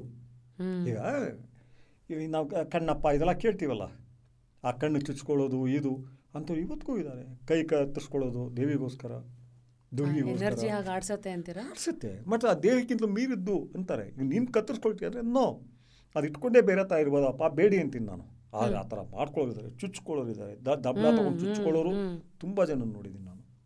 ಸೊ ಆ ರೀತಿ Samyuktha she gave herself 101% for the specially for the fight scenes. ಆ ಫೈಟ್ಸ್ ಎಲ್ಲದರಲ್ಲೂ ಅಷ್ಟೇ. ಆ ಸ್ಟಂಟ್ ಮಾಸ್ಟರ್ ಹೇಳ್ತಿದ್ರು, ಸರ್ ಹೆಣ್ಮಕ್ಳು ಮಾಡಿದಾಗ ಸುಮ್ಮನೆ ತೋರಿಸ್ತೀವಿ, ಡೂಪ್ ಇಡ್ತೀವಿ, ಏನು ಸರ್ ಈ ಹುಡುಗಿ ಇದು, ಆ ಕೆಲವು ಕಿಕ್ಗಳು ಹೊಡೆದಾಳೆ ಗೊತ್ತಾಗತ್ತೆ ನೋಡಿ. ಸೊ ಹೀಗೆ ಒಂದು ಆ್ಯಕ್ಟ್ರೆಸ್ ಆಗಿ ಇಷ್ಟೆಲ್ಲ ಎಕ್ಸ್ಪೀರಿಯೆನ್ಸ್ ಮಾಡಬೇಕಾದ್ರೆ ಆಸ್ ಅ ರೈಟರ್ ನೀವು ಮೊದಲೇ ಒಂಥರ ಎನ್ಸೈಕ್ಲೋಪೀಡಿಯೋ ಹೇಳೋದಲ್ಲ, ಯಾವ ವಿಚಾರ ಕೇಳಿದ್ರು A to Z ಎಲ್ಲದ್ರ ಬಗ್ಗೆನೂ ಒಂದು ಅರ್ಧ ಗಂಟೆ ಎಷ್ಟು ಬೇಕಾದ್ರೂ ಮಾತಾಡೋಷ್ಟು ಜ್ಞಾನ ಪಡ್ಕೊಂಡಿದ್ದೀರಾ, ಮುಂದೆ ಪಡಿತೀರಾ ಕೂಡ. ಬಟ್ ಈ ಒಂದು ಸ್ಕ್ರಿಪ್ಟ್ಗೆ ರಿಸರ್ಚ್ ಮಾಡಬೇಕಾದ್ರೆ, ಬಿಕಾಸ್ ನೀವು ಟಚ್ ಮಾಡಿರೋ ಸ್ಕ್ರಿಪ್ಟ್ ಈಗ ನಿಮ್ಮ ದಾದಾಗಿರಿಯ ದಿನಗಳು, ಅದ್ರ ಮೂಲಕ ಆ ದಿನಗಳು, ಆಮೇಲೆ ಎದೆಗಾರಿಕೆ, ಸೊ ಹೀಗೆ ನಿಮ್ಮ ಬರವಣಿಗೆನಲ್ಲಿ ನಿಮಗೆ ಎಕ್ಸ್ಪೀರಿಯೆನ್ಸು, ನಿಮ್ಮ ಬ್ಯಾಕ್ಗ್ರೌಂಡ್ ಇರೋ ಒಂದು ಟಾಪಿಕನ್ನು ಟಚ್ ಮಾಡೋದು ಬೇರೆ. ಬಟ್ ಈಗ ನಮ್ಮ ಅಗ್ನಿಶ್ರೀಧರ್ ಸರ್ ಈ ಕ್ರೀಮ್ ಅನ್ನೋ ಒಂದು ಸಬ್ಜೆಕ್ಟನ್ನು ಹ್ಯಾಂಡಲ್ ಮಾಡಬೇಕಾದ್ರೆ ನೀವೇನಾದ್ರು ಪ್ರಿಪ್ರೇಷನ್ ಮಾಡ್ಕೊಂಡ್ರಾ? ಯಾವ್ಯಾವ ಥರ ಅನುಭವಗಳನ್ನು ಚಾನಲೈಸ್ ಮಾಡ್ಕೊಂಡ್ರಿ? ಅಲ್ಲ, ಈಗ ನಾನು ಈ ಸಬ್ಜೆಕ್ಟ್ನ ಟಚ್ ಮಾಡಿದ್ದೀನಿ ಒಂದು ಪುಸ್ತಕದಲ್ಲಿ. ಆಧುನಿಕ ಮಾಂತ್ರಿಕರ ಜಾಡಿನಲ್ಲಿ ನನ್ನ ದಾದಾಗಿರಿಯ ದಿನಗಳು ಅವೆಲ್ಲಕ್ಕಿಂತಲೂ ಹೆಚ್ಚು ಬಹಳಷ್ಟು ಪ್ರಬುದ್ಧ ಓದುಗರು ಇಷ್ಟಪಟ್ಟಿರೋ ಗ್ರಂಥ ಅದು. ಅದರಲ್ಲಿ ಇದೆಲ್ಲ ಟಚ್ ಆಗಿದೆ. ಒಂದು ಈ ಸಿನಿಮಾನ ಬಹುಶಃ ನಾವು ಎದೆಗಾರಿಕೆ ಆದ ತಕ್ಷಣ ಮಾಡಬೇಕಾಗಿತ್ತು. ನಾನು ಸಿದ್ಧ ಆಗಿಬಿಟ್ಟೆ. ಎದೆಗಾರಿಕೆ ಇದರಲ್ಲೇ ಹೇಳ್ತೀನಿ ನಾನು, ಏನೋ ಆ ಒಂದು ಪ್ರೆಸ್ ಮೀಟ್ನಲ್ಲೇ ಹೇಳ್ತೀನಿ. ಏಕೆಂದರೆ ಅಲ್ಲಿ ಒಂಟಿ ಮಹಿಳೆಯರು ಸಾಯ್ತಾ ಇರೋದು ಒಂದು ಕಡೆ, ಆ ಒಂಟಿ ಮಹಿಳೆಯರ ಆ ಹತ್ಯೆಗಳನ್ನು ದಂಡೋಪಾಳ್ಯದ ತಲೆ ಕಟ್ತಾರೆ. ಆ ದಂಡೋಪಾಳ್ಯದವರ ತಲೆ ಕಟ್ಟಿರೋದನ್ನು ತಗೊಂಡು ನಾನು ಆಗಲೇ ಸ್ಕ್ರಿಪ್ಟ್ ಶುರು ಮಾಡಿಬಿಡ್ತೀನಿ. ಶುರು ಮಾಡಿದಾಗ ಮತ್ತು ನಾವಿರೋ ಜಗತ್ತಿನಲ್ಲಿ ನಮ್ಮನ್ನು ಇಷ್ಟಪಡೋ ಪೊಲೀಸ್ ಅಧಿಕಾರಿಗಳು ಇರ್ತಾರೆ. ಅವರಲ್ಲಿ ಒಬ್ಬರು ಪೇದೆ ಪೊಲೀಸ್ ಕಾನ್ಸ್ಟೇಬಲ್. ನಾವು ಅಂದರೆ ಅವ್ರಿಗೆ ಜೀವ, ಅವ್ರ ಮೇಲೂ ನಮಗಷ್ಟೇ ಜೀವ, ಅಷ್ಟು ಇಷ್ಟಪಡ್ತೀವಿ. ಆದರೆ ಪೇದೆ ಆದ್ರೂ ಇಡೀ ಬೆಂಗಳೂರಿನಲ್ಲಿ ಸುಮಾರು 10 ವರ್ಷಗಳ ಕಾಲ ಎಲ್ಲ ರೀತಿಯ ಅಪರಾಧಗಳು ಕೂಡ ಆ ವ್ಯಕ್ತಿಯಿಂದನೇ ತಣ್ಣಗಾಗ್ತಾ ಇದ್ದದ್ದು. ಅವರ ಹೆಸರು ಅವರು ರಿಟೈರ್ಡ್ ಆಗಿರೋದ್ರಿಂದ ಹೇಳಬಹುದು, ನಟರಾಜ್ ಅಂತ. ನಾವೆಲ್ಲರೂ ಅವ್ರಿಗೆ ಗೊತ್ತಿರೋದು ನಟರಾಜ್ ಅಣ್ಣ ಅಂತಲೇ ಕರೆಯೋದು ನಾವೆಲ್ಲ. ಯಾವ ಇದರಲ್ಲಿ ಇದ್ರು ಸರ್? CCBಲಿದ್ರು, ಹೆಚ್ಚು ಕಾಲ CCBಲಿದ್ರು. ಈ ಸಿನಿಮಾ ಮಾಡೋದಕ್ಕೆ ನಾನು ಅನೌನ್ಸ್ ಮಾಡಿಬಿಡ್ತೀನಿ, ಇದ್ರ ಬಗ್ಗೆ ಮಾಡ್ತೀನಿ ಅಂತ. ಮತ್ತು ಇದ್ರ ಬಗ್ಗೆ ಮಾತನಾಡಿದ್ದು ಪತ್ರಿಕೆಗಳಲ್ಲಿ ವ್ಯಾಪಕವಾಗಿ ವರದಿ ಆಗ್ತವೆ. ಟೈಮ್ಸ್ ಆಫ್ ಇಂಡಿಯಾ ಕವರ್ ಪೇಜಲ್ಲಿ ಹಾಕ್ಬಿಡುತ್ತೆ ಬಾಕ್ಸ್ ಮಾಡಿ. ದಂಡುಪಾಳ್ಯದವರು ಒಂದು ಕೊಲೆನೂ ಮಾಡಿಲ್ಲ, 80 ಹೆಣ್ಣು ಮಕ್ಕಳ ಕೊಲೆಯನ್ನು ಅವ್ರ ತಲೆಗೆ ಫಿಕ್ಸ್ ಮಾಡಿದ್ದಾರೆ. ಮತ್ತು ಅವರಿಗೆ ಆಗ ಮರಣದಂಡನೆ ಕೊಟ್ಟಿರುತ್ತೆ. ಮರಣದಂಡನೆ ಕೊಟ್ಟಾಗ ಆಡಿರೋ ಮಾತನಾಡಿದ್ದು ಅವ್ರು ಮಾಡಿಲ್ಲ ಅಂತ. ನಾನು ಅವತ್ತೇನೇನು ಮಾತಾಡಿದ್ನೋ ಇದೆಲ್ಲ ಸುಪ್ರೀಂ ಕೋರ್ಟ್, ಅವರಿಗೆಲ್ಲ ಸರ್ಕಾರಿ ವಕೀಲರೇ ನಿಂತಿರೋದು, ವಕೀಲರು ಇಟ್ಕೊಳ್ಳೋ ಶಕ್ತಿನೇ ಇಲ್ಲ ಅವರಿಗೆ. ನಾನು ಏನೇನು ಮಾತಾಡಿದ್ನೋ ಅದನ್ನೆಲ್ಲ ನಂತರದಲ್ಲಿ ಸುಪ್ರೀಂ ಕೋರ್ಟ್ನಲ್ಲಿ ತೀರ್ಪಿನಲ್ಲಿ ಅದೇ ವಿಷಯ ಬರುತ್ತೆ. ಇವ್ರು ಯಾರಿಗೂ ಸಂಬಂಧನೇ ಇಲ್ಲ, ಇಂಥ ಕೊಲೆ ಅವ್ರ ತಲೆ ಯಾಕೆ ಫಿಕ್ಸ್ ಮಾಡಿದ್ದೀರಿ, ಇದೆಲ್ಲೋ ಒಂದು ಇವ್ರು ಇನ್ಫ್ಯಾಕ್ಟ್ ಪ್ರಿಪೇರ್ ಆಗಿರೋ ಇವರೆಲ್ಲ ಹೇಳಿದ್ದಾರೆ ಕತೆಗಳನ್ನ. ಯಾರು ಎವಿಡೆನ್ಸು ಕೊತ್ವಾಲ್ ಕೇಸಲ್ಲಿ ಯಾರೂ ಹೇಳಿಲ್ಲ ಎವಿಡೆನ್ಸ್ಗಳು. ರೌಡಿಸಮ್ ಕೇಸಲ್ಲಿ ಸಾಮಾನ್ಯವಾಗಿ ಹೇಳೋದೇ ಇಲ್ಲ. ಆದರೆ ಅಲ್ಲಿ ಪ್ರಿಪೇರ್ ಮಾಡಿರೋ ಸಾಕ್ಷಿಗಳು ಹೇಳಿದ್ದಾರೆ, ಇವನೇ ಕೊಲೆ ಮಾಡಿದ್ದು, ಅಲ್ಲಿ ನಿಂತಿದ್ದು ನೋಡಿದೆ, ಹಿಂಗೆ ಮಾಡಿದ್ದು ನೋಡಿದೆ, ಹೆಣ ತಂದು ಹಾಕಿರೋದು ನೋಡಿದೆ ಅಂತ. ಸುಪ್ರೀಂ ಕೋರ್ಟ್ ಒಪ್ಪಲಿಲ್ಲ ಅದನ್ನು. ಅವ್ರ ತಲೆ ಕಟ್ಟಿದ್ದೀರಿ, ಇದ್ರ ಬಗ್ಗೆ ಎನ್ಕ್ವೈರಿ ಆಗಬೇಕು ಅಂತಲೇ ಹೇಳಿದ್ರು. ಸೌಜನ್ಯ ಕೇಸಲ್ಲಿ ಹೇಳಿದಾಗೆ ವಿಶೇಷ ಕೋರ್ಟ್ ಏನಾಯಿತು ಅಂದರೆ, ನಿರಪರಾಧಿನ ಫಿಕ್ಸ್ ಮಾಡಿದ್ದೀರಿ, ಅವನು ಅಪರಾಧ ಮಾಡಿಬಿಟ್ಟು ಸಾಕ್ಷ್ಯಾಧಾರಗಳ ಕೊರತೆಯಿಂದ ಬಿಡುಗಡೆ ಆಗೋದು ಬೇರೆ, ಆದರೆ ಅವನು ಅಪರಾಧನೇ ಮಾಡಿಲ್ಲ ಅಂತ ಹೇಳಿದ್ರು. ಅದೇ ಮಾತನ್ನು ದಂಡುಪಾಳ್ಯದವ್ರಿಗೆ ಹೇಳಿದ್ದಾರೆ. ಈಗ ಸಾಕಷ್ಟು ಜನ ಹೊರಗಡೆ ಬಂದಿದ್ದಾರೆ. ಈ ಸಿನಿಮಾ ಮಾಡ್ತೀವಿ ಅಂದಾಗ ನಟರಾಜನ್ನ ಬಂದು ಕೂತ್ಕೊಂಡ್ಬಿಡ್ತಾರೆ. ಯಾರ ಹತ್ರ? ನನ್ನ ಹತ್ರ ಅಲ್ಲ. ಅವ್ರು ಹೆಚ್ಚು ಮಾತನಾಡೋದು ನಮ್ಮ ಬಚ್ಚನ್, ನನ್ನ ಸಂಗಡಿಗ ಬಚ್ಚನ್ ಜೊತೆ. ಯಾವ ಕಾರಣಕ್ಕೂ ಈ ಸಿನಿಮಾ ಮಾಡೋದು ಬೇಡ, ಯಾಕೆಂದರೆ ಆ ಟೈಮಲ್ಲಿ ಅಲ್ಲಲ್ಲ ಆಗ ತಾನೇ ಅದು ಜೋರಾಗಿ ಬಂದಿರುತ್ತೆ. ಮತ್ತು ರವಿ ಬೆಳಗೆರೆ ಅದನ್ನು ಜೋರಾಗಿ ಎಷ್ಟು ಇದಾಗಿ ಗ್ಲೋರಿಫೈ ಮಾಡ್ತಂದರೆ ಇವೆಲ್ಲ ಕತ್ತೆ ಹಾಲು ಕುಡಿತಿದ್ರು. ಕತ್ತೆ ಹಾಲು ಕುಡಿದಾಗ ಅವ್ರಿಗೆ ಹುಮ್ಮಸ್ಸು ಬರ್ತಿತ್ತು, ಯಾರೋ ಸುಳ್ಳಿನ ತಗೊಂಡು ಹೋಗ್ತಿದ್ರು, ಬಿಚ್ಚಿತ್ತು ಅವಳನ್ನ ಕತ್ತನ ಕುಯ್ದು ಆ ಸೌಂಡ್ ಕೇಳ್ತಿದ್ರು. ಏನು ಅದನ್ನು ಕತೆಗಳು ಮಾಡಾಕ್ತಾನೆ. ಸೊ ಇವತ್ತು right or wrong department fix ಮಾಡಿಬಿಟ್ಟಿದೆ. ಡಿಪಾರ್ಟ್ಮೆಂಟ್ ಫಿಕ್ಸ್ ಮಾಡಬೇಕಾದ್ರೆ ಇದರಲ್ಲಿ to the level of commissioner ಮಾತುಕತೆ ಆಗಿರುತ್ತೆ. ಅವ್ರು ಯಾರು ಕಳ್ಳರು ಇದಾಕಿ ಅಂತ. ಆ ದಂಡೋಪಾಳ್ಯದವ್ರನ್ನ ಇವರು 2 ತಿಂಗಳ ಮೇಲೆ ಒಂದು ಮನೆ ಮಾಡಿಟ್ಟಿರ್ತಾರೆ. ಮನೆ ಮಾಡಿಟ್ಕೊಂಡು ಅವ್ರು ಕಳ್ಳರು, ಬೇಸಿಕಾಗಿ ಕಳ್ಳರು, ನೀವು ಎಷ್ಟು ಕಳ್ತನ ಮಾಡಿದ್ದೀರೋ ಕೊಡ್ರು ಅಂತ. ಅವ್ರು ಯಾವಾಗ ಸಿಕ್ಕಿದ್ರು ಹಿಡಿಯೋದು ಕಾಮನ್ ಪೊಲೀಸ್. ಅವ್ರು ಕೊಟ್ಟಿರೋದು 2 ಲಕ್ಷನೂ ಇರೋಲ್ಲ ಒಡವೆಗಳು, 2 ಲಕ್ಷನೂ ತಲುಪಿಲ್ಲ. ಕಡೆಗೆ ಅವ್ರ ತಲೆಗೆ ಈ ಮರ್ಡರ್ ಕಟ್ಟಬೇಕಾದ್ರೆ ಆ ಇನ್ಸ್ಪೆಕ್ಟರ್ ಹೇಳ್ತಾರೆ, ಸರ್ 2 ಕೊಲೆಗಳು ಅವ್ರು ನಮ್ಮ ಕಸ್ಟಡಿಲಿ ಇದ್ದಾಗ ನಡೆದಿದೆ, ಇಲ್ಲಿಗಲ್ ಕಸ್ಟಡಿ, ಮನೆಗಳು ಇಟ್ಕೊಂಡು ಅದನ್ನೇನು ಮಾಡ ಕಟ್ರೆ ಅವ್ರ ತಲೆಗೆ. ಯಾಕೆ ಕಟ್ಟಿದ್ರು? ದೊಡ್ಡವ್ರ ಹೆಸರು ಮುಚ್ಚಾಕ. ದೊಡ್ಡವ್ರ ಹೆಸರು ಈಚೆಗೆ ಬಂದೇ ಇರಲಿಲ್ಲ. ಆದರೆ ಜನಕ್ಕೆ ಗಾಬರಿ ಅಲ್ಲ, ಒಂಟಿ ಮಳೆ ಯಾರು ಮಾಡ್ತಾ ಇದ್ದಾರೆ, ಯಾರು ಮಾಡ್ತಿದ್ದಾರೆ. ದೊಡ್ಡವ್ರನ್ನ ಅವರು ಮುಟ್ಟಕ್ಕೂ ಆಗ್ತಿರ್ಲಿಲ್ಲ, ಏನೂ ಆಗ್ತಾ ಇರಲಿಲ್ಲ. ಆ CM ಇರಲಿ, ಹೋಮ್ ಮಿನಿಸ್ಟರ್ ಇರಲಿ, ಎಲ್ಲ ಕ್ಲೋಸ್ ಇರ್ತಿದ್ರು ಅವರಿಗೆ. ಅವ್ರೇನು ಹೇಳಿ ನಾನು ಇಂಥ ಕಡೆ ಮಾಡಿದ್ದೀನಿ, ವಿಡಿಯೋ ಮಾಡ್ತೀನಿ ಅಂತ ಹೇಳ್ತಿರ್ಲಿಲ್ಲ ಅವರು. ಸೊ ಅವ್ರನ್ನ ಮುಟ್ತಾ ಇಲ್ಲ, ಇವ್ರು ತಲೆ ಕಟ್ಟಿದ್ರು. ಇದನ್ನು ನೀವು ತಂದರೆ ಇಡೀ ಡಿಪಾರ್ಟ್ಮೆಂಟ್ ಮೇಲೆ ಹಾಕ್ಕೊಳ್ತೀರಿ. ಇವತ್ತು 90% ಡಿಪಾರ್ಟ್ಮೆಂಟ್ ನಿಮ್ಮ ಅಗ್ನಿಯವ್ರ ಪರ ಇದೆ. ಅಗ್ನಿ ಪತ್ರಿಕೆ ಎಲ್ಲ ಮಾಡಿ ನಡೆಸ್ಕೊಂಡು ಹೋಗ್ತಾ ಇರೋದು. ಮತ್ತು ಯಾವ ರೀತಿಯೂ ಲೇಪ ಕೂಡ ಇಳಿದಂಗೆ ತೊಳ್ಕೊಂಬಿಟ್ಟಿದ್ದಾರೆ, ಅಂಡರ್ವರ್ಡ್ ಅಂತ ಹೇಳ್ತಿದ್ದಾರೆ ಮೀಟಿಂಗ್ಗಳಲ್ಲಿ. ನೀವು ಇದು ಮಾಡಿದ ತಕ್ಷಣ ಇವನು ನಮ್ಮ ಮೇಲೆ ಬೀಳ್ತಿದ್ದಾನೆ, ಇವನ್ನ ಉಳಿಸ್ಕೊಂಡು. ಅಂಡರ್ವರ್ಡ್ನಲ್ಲಿ ನಾವು ಅದನ್ನು ಹೇಳೋಕ್ಕಾಗಲ್ಲ, ಬೆಳೆಸೋದಾಗಲಿ ಇದಾಗಲಿ ಸಾಕಷ್ಟು ಪೊಲೀಸ್ ಕೈ ಇರುತ್ತೆ. ನಮ್ಮನ್ನು ತುಂಬ ಜನ ಇಷ್ಟಪಟ್ಟಿದ್ರು. ಒಂದು ಕೆಲವು ಬೆಳವಣಿಗೆ ಬಿಟ್ಟರೆ ಇನ್ನೆಲ್ಲ ತುಂಬ ಇಷ್ಟಪಟ್ಟಿದ್ರು. ನೋಡಪ್ಪ ಇವರು ಸೂಳೆ ಹತ್ರ ಹೋಗಲ್ಲ, ಯಾವುದೋ ಲೈವ್ ಬ್ಯಾಂಡ್ಗೆ ಹೋಗಲ್ಲ, ಇನ್ಯಾನೋ ರೋಲ್ ಕಾಲ್ ಮಾಡಲ್ಲ, ದಾರಿಲಿಗೆ ಮಚ್ಚಿಟ್ಕೊಂಡು ನಿಂತ್ಕೊಳ್ಳಲ್ಲ, ತುಂಬ ನಮ್ಮ ಬಗ್ಗೆ ಎಲ್ಲ ಮಾತಾಡ್ತಿದ್ರು. ಅವರೆಲ್ಲ ಎಗನೆಸ್ಟ್ ಆಗಿಬಿಡ್ತಾರೆ. ಆಮೇಲೆ ಈ ಬಚ್ಚನ್ ಹೇಳಿದ್ರು, ಬೇಡ ಈ ಫಿಲ್ಮ್ ಮಾಡೋದು ಇದಾಗುತ್ತೆ. ನಾನು ಆರ್ಗ್ಯೂ ಮಾಡೋಕ್ಕೆ ಶುರು ಮಾಡಿಬಿಟ್ಟೆ. ನೋಡ್ರಿ, ನಾನು ಹೇಳ್ತಿರೋದು ಇದರಲ್ಲಿ ನಮ್ಮ ಸಿಸ್ಟಮ್ ಹೆಂಗಿದೆ ಅಂತ. I am not talking at police officials. It could be home minister, it could be CM, it could be another ಇವನು ಯಾರೋ ಬಿಸ್ನೆಸ್ ಮ್ಯಾನ್. ಇಂಥವು ನಡೀತಿದೆ ಅಂತ ಹೇಳ್ತೀನಿ. ಏನಕ್ಕೆ ಅದನ್ನೇ ಆಗಬೇಕು ಅಂತ ದಿನ ಶುರು ಆಗುತ್ತೆ ನಮ್ಮ ಆರ್ಗ್ಯುಮೆಂಟ್ಸ್. ನಾನು ಬರಿತಾ ಇದ್ದೀನಿ, ನೋಟ್ಸ್ ಎಲ್ಲ ಮಾಡ್ಕೊಂಡಿದ್ದೀನಿ. ಆಗ ಕ್ರೀಮ್ ಅನ್ನೋ ಪದ ಬರ್ತಿರಲಿಲ್ಲ, ಮೇಯ್ನ್ ಬರ್ತಾ ಇದೆ. ಈಗ ನೋಡಿರೋದು ಹೆಣ್ಣಿನ ಮುಖಾಂತರ, ಆಗ ನೋಡ್ತಾ ಇದ್ದದ್ದು ಅವ್ರ ಮುಖಾಂತರ. ಕೊಲೆ ಅವ್ರನ್ನ ಇದು ಮಾಡಿದ್ರಲ್ಲ, ಆ ನೆಲೆಯಿಂದ ನೋಡ್ತಾ ಇದ್ದು. ಏನು ಟೈಟ್ಲ್ ಇತ್ತು ಸರ್ ಅವಾಗ? ಅದು ಟೈಟ್ಲ್ ಹೇಳ್ಬೋದಾ? ಸೊ ನಾನು ರಿಜಿಸ್ಟರ್ ಮಾಡಿಸ್ಬೇಕು, ನೆಕ್ಸ್ಟು ಟೈಟ್ಲ್ ಇದು ಮಾಡಬೇಕು ಅನ್ನೋ ಟೈಮ್ ಇದು ಶುರು ಆಗೋಯ್ತಿದ್ದು. ಶುರುವಾಗ ನಾನು ಬಚಾನಿಗೆ ಹೇಳಿದೆ, ಬಚಾನ್ ನೋಡಿ, ನಮ್ಮ ಸುತ್ತಲೂ ರೈತ ಸಂಘಟನೆಗಳಿದ್ದಾವೆ ಮತ್ತು ದಲಿತ ಸಂಘಟನೆಗಳಿದ್ದಾವೆ. ನಾನು ಸತ್ಯ ಹೇಳ್ತೀನಿ, ಅದು ತಲೆ ಮೇಲೆ ಬಟ್ಟೆ ಇಲ್ಲದೇ ಇರೋರು ಸತ್ಯ. ದಂಡುಪಾಳ್ಯ ಇರ್ಬೋದು, ಆ ವೇಶ್ಯರು ಇರಬಹುದು, ಅವ್ರು ಸಪೋರ್ಟ್ ಕೊಡ್ತಾರೆ, ಸುಮ್ಮನಿರಿ ಅಂದೆ. ಬಚ್ಚ ನನಗೇನೂ ಮಾತಾಡಲಿಲ್ಲ. ಆಯಿತು ಒಂದು ಸರಿ ಅವ್ರ ಜೊತೆಲಿ ಡಿಸ್ಕಸ್ ಮಾಡಿಬಿಡಿ ಅಂದರು. ಆಗ ನಮ್ಮ ಪತ್ರಿಕೆಗೆ ಎಡಿಟರ್ ಆಗಿದ್ದರು ಇಂದೂಧರ ಹೊನ್ನಾಪುರ ಅಂತ. It was a very big name. Dalit ಮುಖಂಡ ಅದೆಲ್ಲ ಸುಳ್ಳು, ಮನುಷ್ಯರಾಗಿ ತುಂಬ ಆಳವಾಗಿ ಆಲೋಚನೆ ಮಾಡೋ ದೊಡ್ಡ ಚಿಂತಕ. ಅವ್ರನ್ನ ಕೂರಿಸ್ಕೊಂಡೆ. ಅವರು ಈ ನಾನು ಪ್ರೆಸ್ ಕಾನ್ಫರೆನ್ಸಲ್ಲಿ ಇದ್ದಾಗ ಅವ್ರ ಜೊತೆಲಿದ್ದರು. ಅವರು ದಂಡುಪಾಳ್ಯ ಎಲ್ಲ ಮಾತಾಡಿರ್ತೀನಿ, ಆಮೇಲೆ ಕವರ್ ಪೇಜಲ್ಲಿ ಅಂತೆಲ್ಲ ಇತ್ತು. ನೆಕ್ಸ್ಟ್ ಫಿಲ್ಮ್ ನಾನು ಪ್ಲ್ಯಾನ್ ಮಾಡ್ತಾಯಿದ್ದೀನಿ ಇಂದೂಧರ್ ಅಂತೀನಿ. ಯಾವುದು? ಈಗ ಅದೇ ದಂಡುಪಾಳ್ಯದ ಕತೆ ಹೇಳ್ತಿದ್ದೀನಿ. ಶ್ರೀಧರ್ ಬೇಕಾ ಈ ಫಿಲ್ಮು ಅಂದರು. ನನಗೆ ಗೊತ್ತಾಗೋಯ್ತು, ಬಚ್ಚನ್ ಇವ್ರಿಗೂ ಹೇಳ್ಬಿಟ್ಟಿದ್ದಾರೆ, ನಟರಾಜಣ್ಣ ಮಾತಾಡಿರೋದನ್ನು ಎಲ್ಲ ಪೊಲೀಸು ಒಂದು ಗ್ರೂಪ್ ಆಗಿಬಿಡ್ತಾರೆ, ಒಂದು ಚಕ್ರ ಮಾಡ್ಕೊಂಬಿಟ್ಟು ಇವ್ರನ್ನ ಮುಗಿಸ್ತಾರೆ ಅಂತ ಹೇಳ್ಬಿಟ್ಟಿದ್ದಾರೆ. ನಾನು ಹೇಳಿದೆ, ಸೊ ನಾನು ಮಾಡ್ತಾಯಿದ್ದೀನಿ, ಮಾಡಿಸೋದು ಬೇಡ ಅಂತ ಬಚ್ಚನ್ ಹೇಳಿದಾರಲ್ವ ನಿಮಗೆ ಅಂದೆ. ಈಗ ಅದು ಬಿಟ್ಬಿಟ್ಟು ಬಚ್ಚನ್ ಹೇಳೋದು ಬಿಟ್ಬಿಡಿ, ಬೇಕಾಗಿದ್ದು ತಮಾಷೆ ಅಂದರೆ ಅವರು ಆ ಜನಾಂಗಗಳಿಗೆ ಸೇರಿದವರು, ದಂಡುಪಾಳ್ಯದ ಜನಾಂಗಗಳಿಗೆ.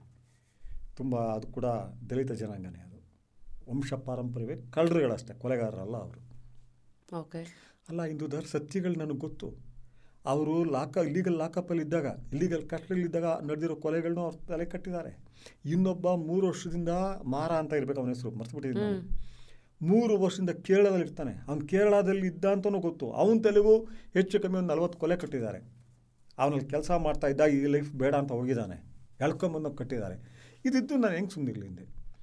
ಬೇಡ ಶ್ರೀಧರ್, ನೋಡಿ ನಾವು ನಿಮ್ಗೆ ಹೇಳ್ಬಿಡ್ಬೋದು, ಮಾಡಿ ನಾವೆಲ್ಲ ಇದ್ದೀವಿ, ಏನು ಅಂದರೂ ಫೇಸ್ ಮಾಡ್ತೀವಿ ಅಂತ. ನಿಮ್ಗೇನು ಪೊಲೀಸ್ ಹೊಡಿಬೇಕಾಗಿಲ್ಲ, ಯಾರಿಗೋ ಎತ್ಕಟ್ಟಿ ಎಲ್ಲೋ ಆಪ್ರೇಟ್ ಮಾಡ್ತಾರೆ, ನಿಮಗೆ ಹೊಡೆದಾಕ್ಬಿಟ್ರು. ನಾವು ಅದನ್ನು ಖಂಡಿಸ್ಬೋದು ಅಷ್ಟೇ ಹೊರತು ನೀವು ಹಿಂದಕ್ಕೆ ಬರ್ತೀರಾ? ಏನು ಉತ್ತರ ಕೊಡಲಿ ಇದಕ್ಕೆ? ನನಗೆ ಗೊತ್ತಿತ್ತು ಹೊಡಿತಿರ್ಲಿಲ್ಲ ಪೊಲೀಸ್. ಇವತ್ತು ಇಷ್ಟಾಗಿ ನಾನು ಹೇಳ್ತೀನಿ, ಪೊಲೀಸ್ ಹೊಡಿತಾ ಇರಲಿಲ್ಲ. ಹೇಳ್ಕೊಳಪ್ಪ, we are also pawns with politicians. ನಾವೇನು ದುಡ್ಡುಗೋಸ್ಕರ ಮಾಡಿಲ್ಲ. ದಂಡುಪಾಳ್ಯ ಹೊಡೆದ್ಬಿಟ್ಟು ಯಾರೋ ಅವ್ರಿಗೆ ದಂಡುಪಾಳ್ಯ ಇದಾಗಿದ್ದಾಗ ಹಣ ಕೊಟ್ಟಿಲ್ಲ. ಆದರೆ ನಾವು ಮಾಡಿದ್ವಿ, ಬೇರೆ ಪ್ರೆಷರ್ ಇತ್ತು, ಹೇಳ್ಕೊಂತಿದ್ರು. ಬಟ್ ಅವರು ಇದು ಮಾಡಿದಾಗ ನಾನು ಈ ಪ್ರಶ್ನೆ ಕೇಳಿದ ಉತ್ತರ ಹೆಂಗೆ ಕೊಡೋದು? ನಮ್ಮ ರೈತ ಸಂಘ ಇವರು ಬೇಡ ಬೇರೆ ಮಾಡಿ ಆ ಕೆಲವರು ಶುರು ಮಾಡಿದ್ರು. ಅವರೇನು ದೊಡ್ಡ ಸಂತರ, ಯಾರು ದಂಡುಪಾಳ್ಯದವರು, ಅವ್ರೇನು ಚಿಂತಕರ, ಯೋಗಿಗಳ, ಏನು ಅವ್ರ ಬಗ್ಗೆ ಅಷ್ಟು ನೀವು ಇದು ಮಾಡಬೇಕು ಅಂದರು. ಅವ್ರನ್ನ ಪ್ರೊಟೆಕ್ಟ್ ಮಾಡೋಕ್ಕೆ ಅವ್ರು ಇನ್ನೋಸೆನ್ಸ್ ತೋರ್ಸೋಕ್ಕೆ ಯಾಕೆ ಓದಾಡ್ತೀರಿ ಅಂದರು. ಆಗ ನಾನು ಹೇಳಿದ ಮಾತು ಹೇಳ್ತೀನಿ. ಅವರು ಯೋಗಿ ಆಗಿದ್ದರೆ, ಸಂತರಾಗಿದ್ದರೆ, ದೊಡ್ಡವರಾಗಿದ್ದರೆ, ಘನತೆ ವ್ಯಕ್ತಿತ್ವದವರಾಗಿದ್ದರೆ ನಾನು ಹೇಳೋ ಅವಶ್ಯಕತೆ ಬರ್ತಿರಲಿಲ್ಲ. ಅವರ ಸಮಾಜನೇ ಅವ್ರನ್ನ ಮೆರೆಸ್ತಾ ಇತ್ತು. ಅವ್ರ ತಲೆ ಮೇಲೆ ಬಟ್ಟೆ ಇಲ್ಲದೆ ಇರೋದಕ್ಕೆ ನಾನು ಹೇಳಬೇಕು. ಯಾರೊಬ್ರಿಗೆ ನಿಲ್ಬೇಕಲ್ಲ ಅವ್ರಿಗೆ ಅಂತ ಅದನ್ನು ಒಪ್ಕೊಂಡ್ರಲ್ಲ, ಅಪ್ರಿಷಿಯೇಟ್ ಮಾಡಿದ್ರು. ನೀವು ಬೇಕಾದ್ರೆ ಬುಕ್ ಬರೀರಿ, ಸಿನಿಮಾ ಮಾಡಬೇಡಿ. ಸರಿ, ಬುಕ್ ಅವಾಗ ಆಚೆಗೆ ಬಂತು. ಬುಕ್ ಬರೀಲಿಲ್ಲ. ಬಂದಿಲ್ವಾ? ಬುಕ್ ಬರೀಲಿಲ್ಲ. ನಾನು ಬುಕ್ ಬರೀ ಅನ್ಸಿಲ್ಲ, ಸಿನಿಮಾನೇ ಮಾಡಬೇಕು. ಯಾಕೆಂದರೆ ಜನಸಾಮಾನ್ಯರಿಗೆ ಹೇಳಬೇಕಾಗಿತ್ತು. ಮಾಸ್ ಮೀಡಿಯಾ ಬುಕ್ ಇದೆಯಲ್ಲ, book is not a mass media. ಅದು ಓದುಗರ ಇದು ಅಷ್ಟೇ, ಅದು ಲಿಮಿಟೆಡ್. ಸಿನಿಮಾನೇ ಮಾಡಬೇಕಾಗಿತ್ತು. ಇದರಲ್ಲಿ ಬೀಭತ್ಸ, ಭಯಂಕರ, ಭೀತಿಗೊಳಿಸೋದು ಏನೋ ಇರುತ್ತೆ ಅಂದ್ಕೋಬೇಡಿ. ನರಬಲಿ ಅಂತ ಕಣೋ ಈ ಕ್ರೂಡಾಗಿ ತೋರಿಸ್ತಾರೆ ಅಂತ ಅವಳು, ಆ ಥರ ಇಲ್ಲ. ಇದನ್ನು ಹೆಣ್ಣು ಮಕ್ಕಳು, ಮಹಿಳಾ ಪ್ರೇಕ್ಷಕರನ್ನೇ ದೃಷ್ಟಿಯಲ್ಲಿ ಇಟ್ಕೊಂಡು ನಾನು ಹೆಣೆದಿರೋ ಒಂದು ಸ್ಕ್ರಿಪ್ಟ್ ಇದು. ಪ್ರತಿಯೊಬ್ಬ ಹೆಣ್ಮಗಳು ಇದನ್ನು ನೋಡಬೇಕು. ಇದನ್ನು ಇವ್ರು ನೋಡಿ ಕೊಟ್ಟಿರೋದ್ರಿಂದ ಸಣ್ಣ ಹೆಣ್ಮಕ್ಳು ನೋಡೋಕ್ಕಾಗಲ್ಲ, 18 ವರ್ಷ ಆಗಿರಬೇಕು. ಎಲ್ಲ ಹೆಣ್ಮಕ್ಳು ನೋಡಬೇಕು. ಹೇಗೆ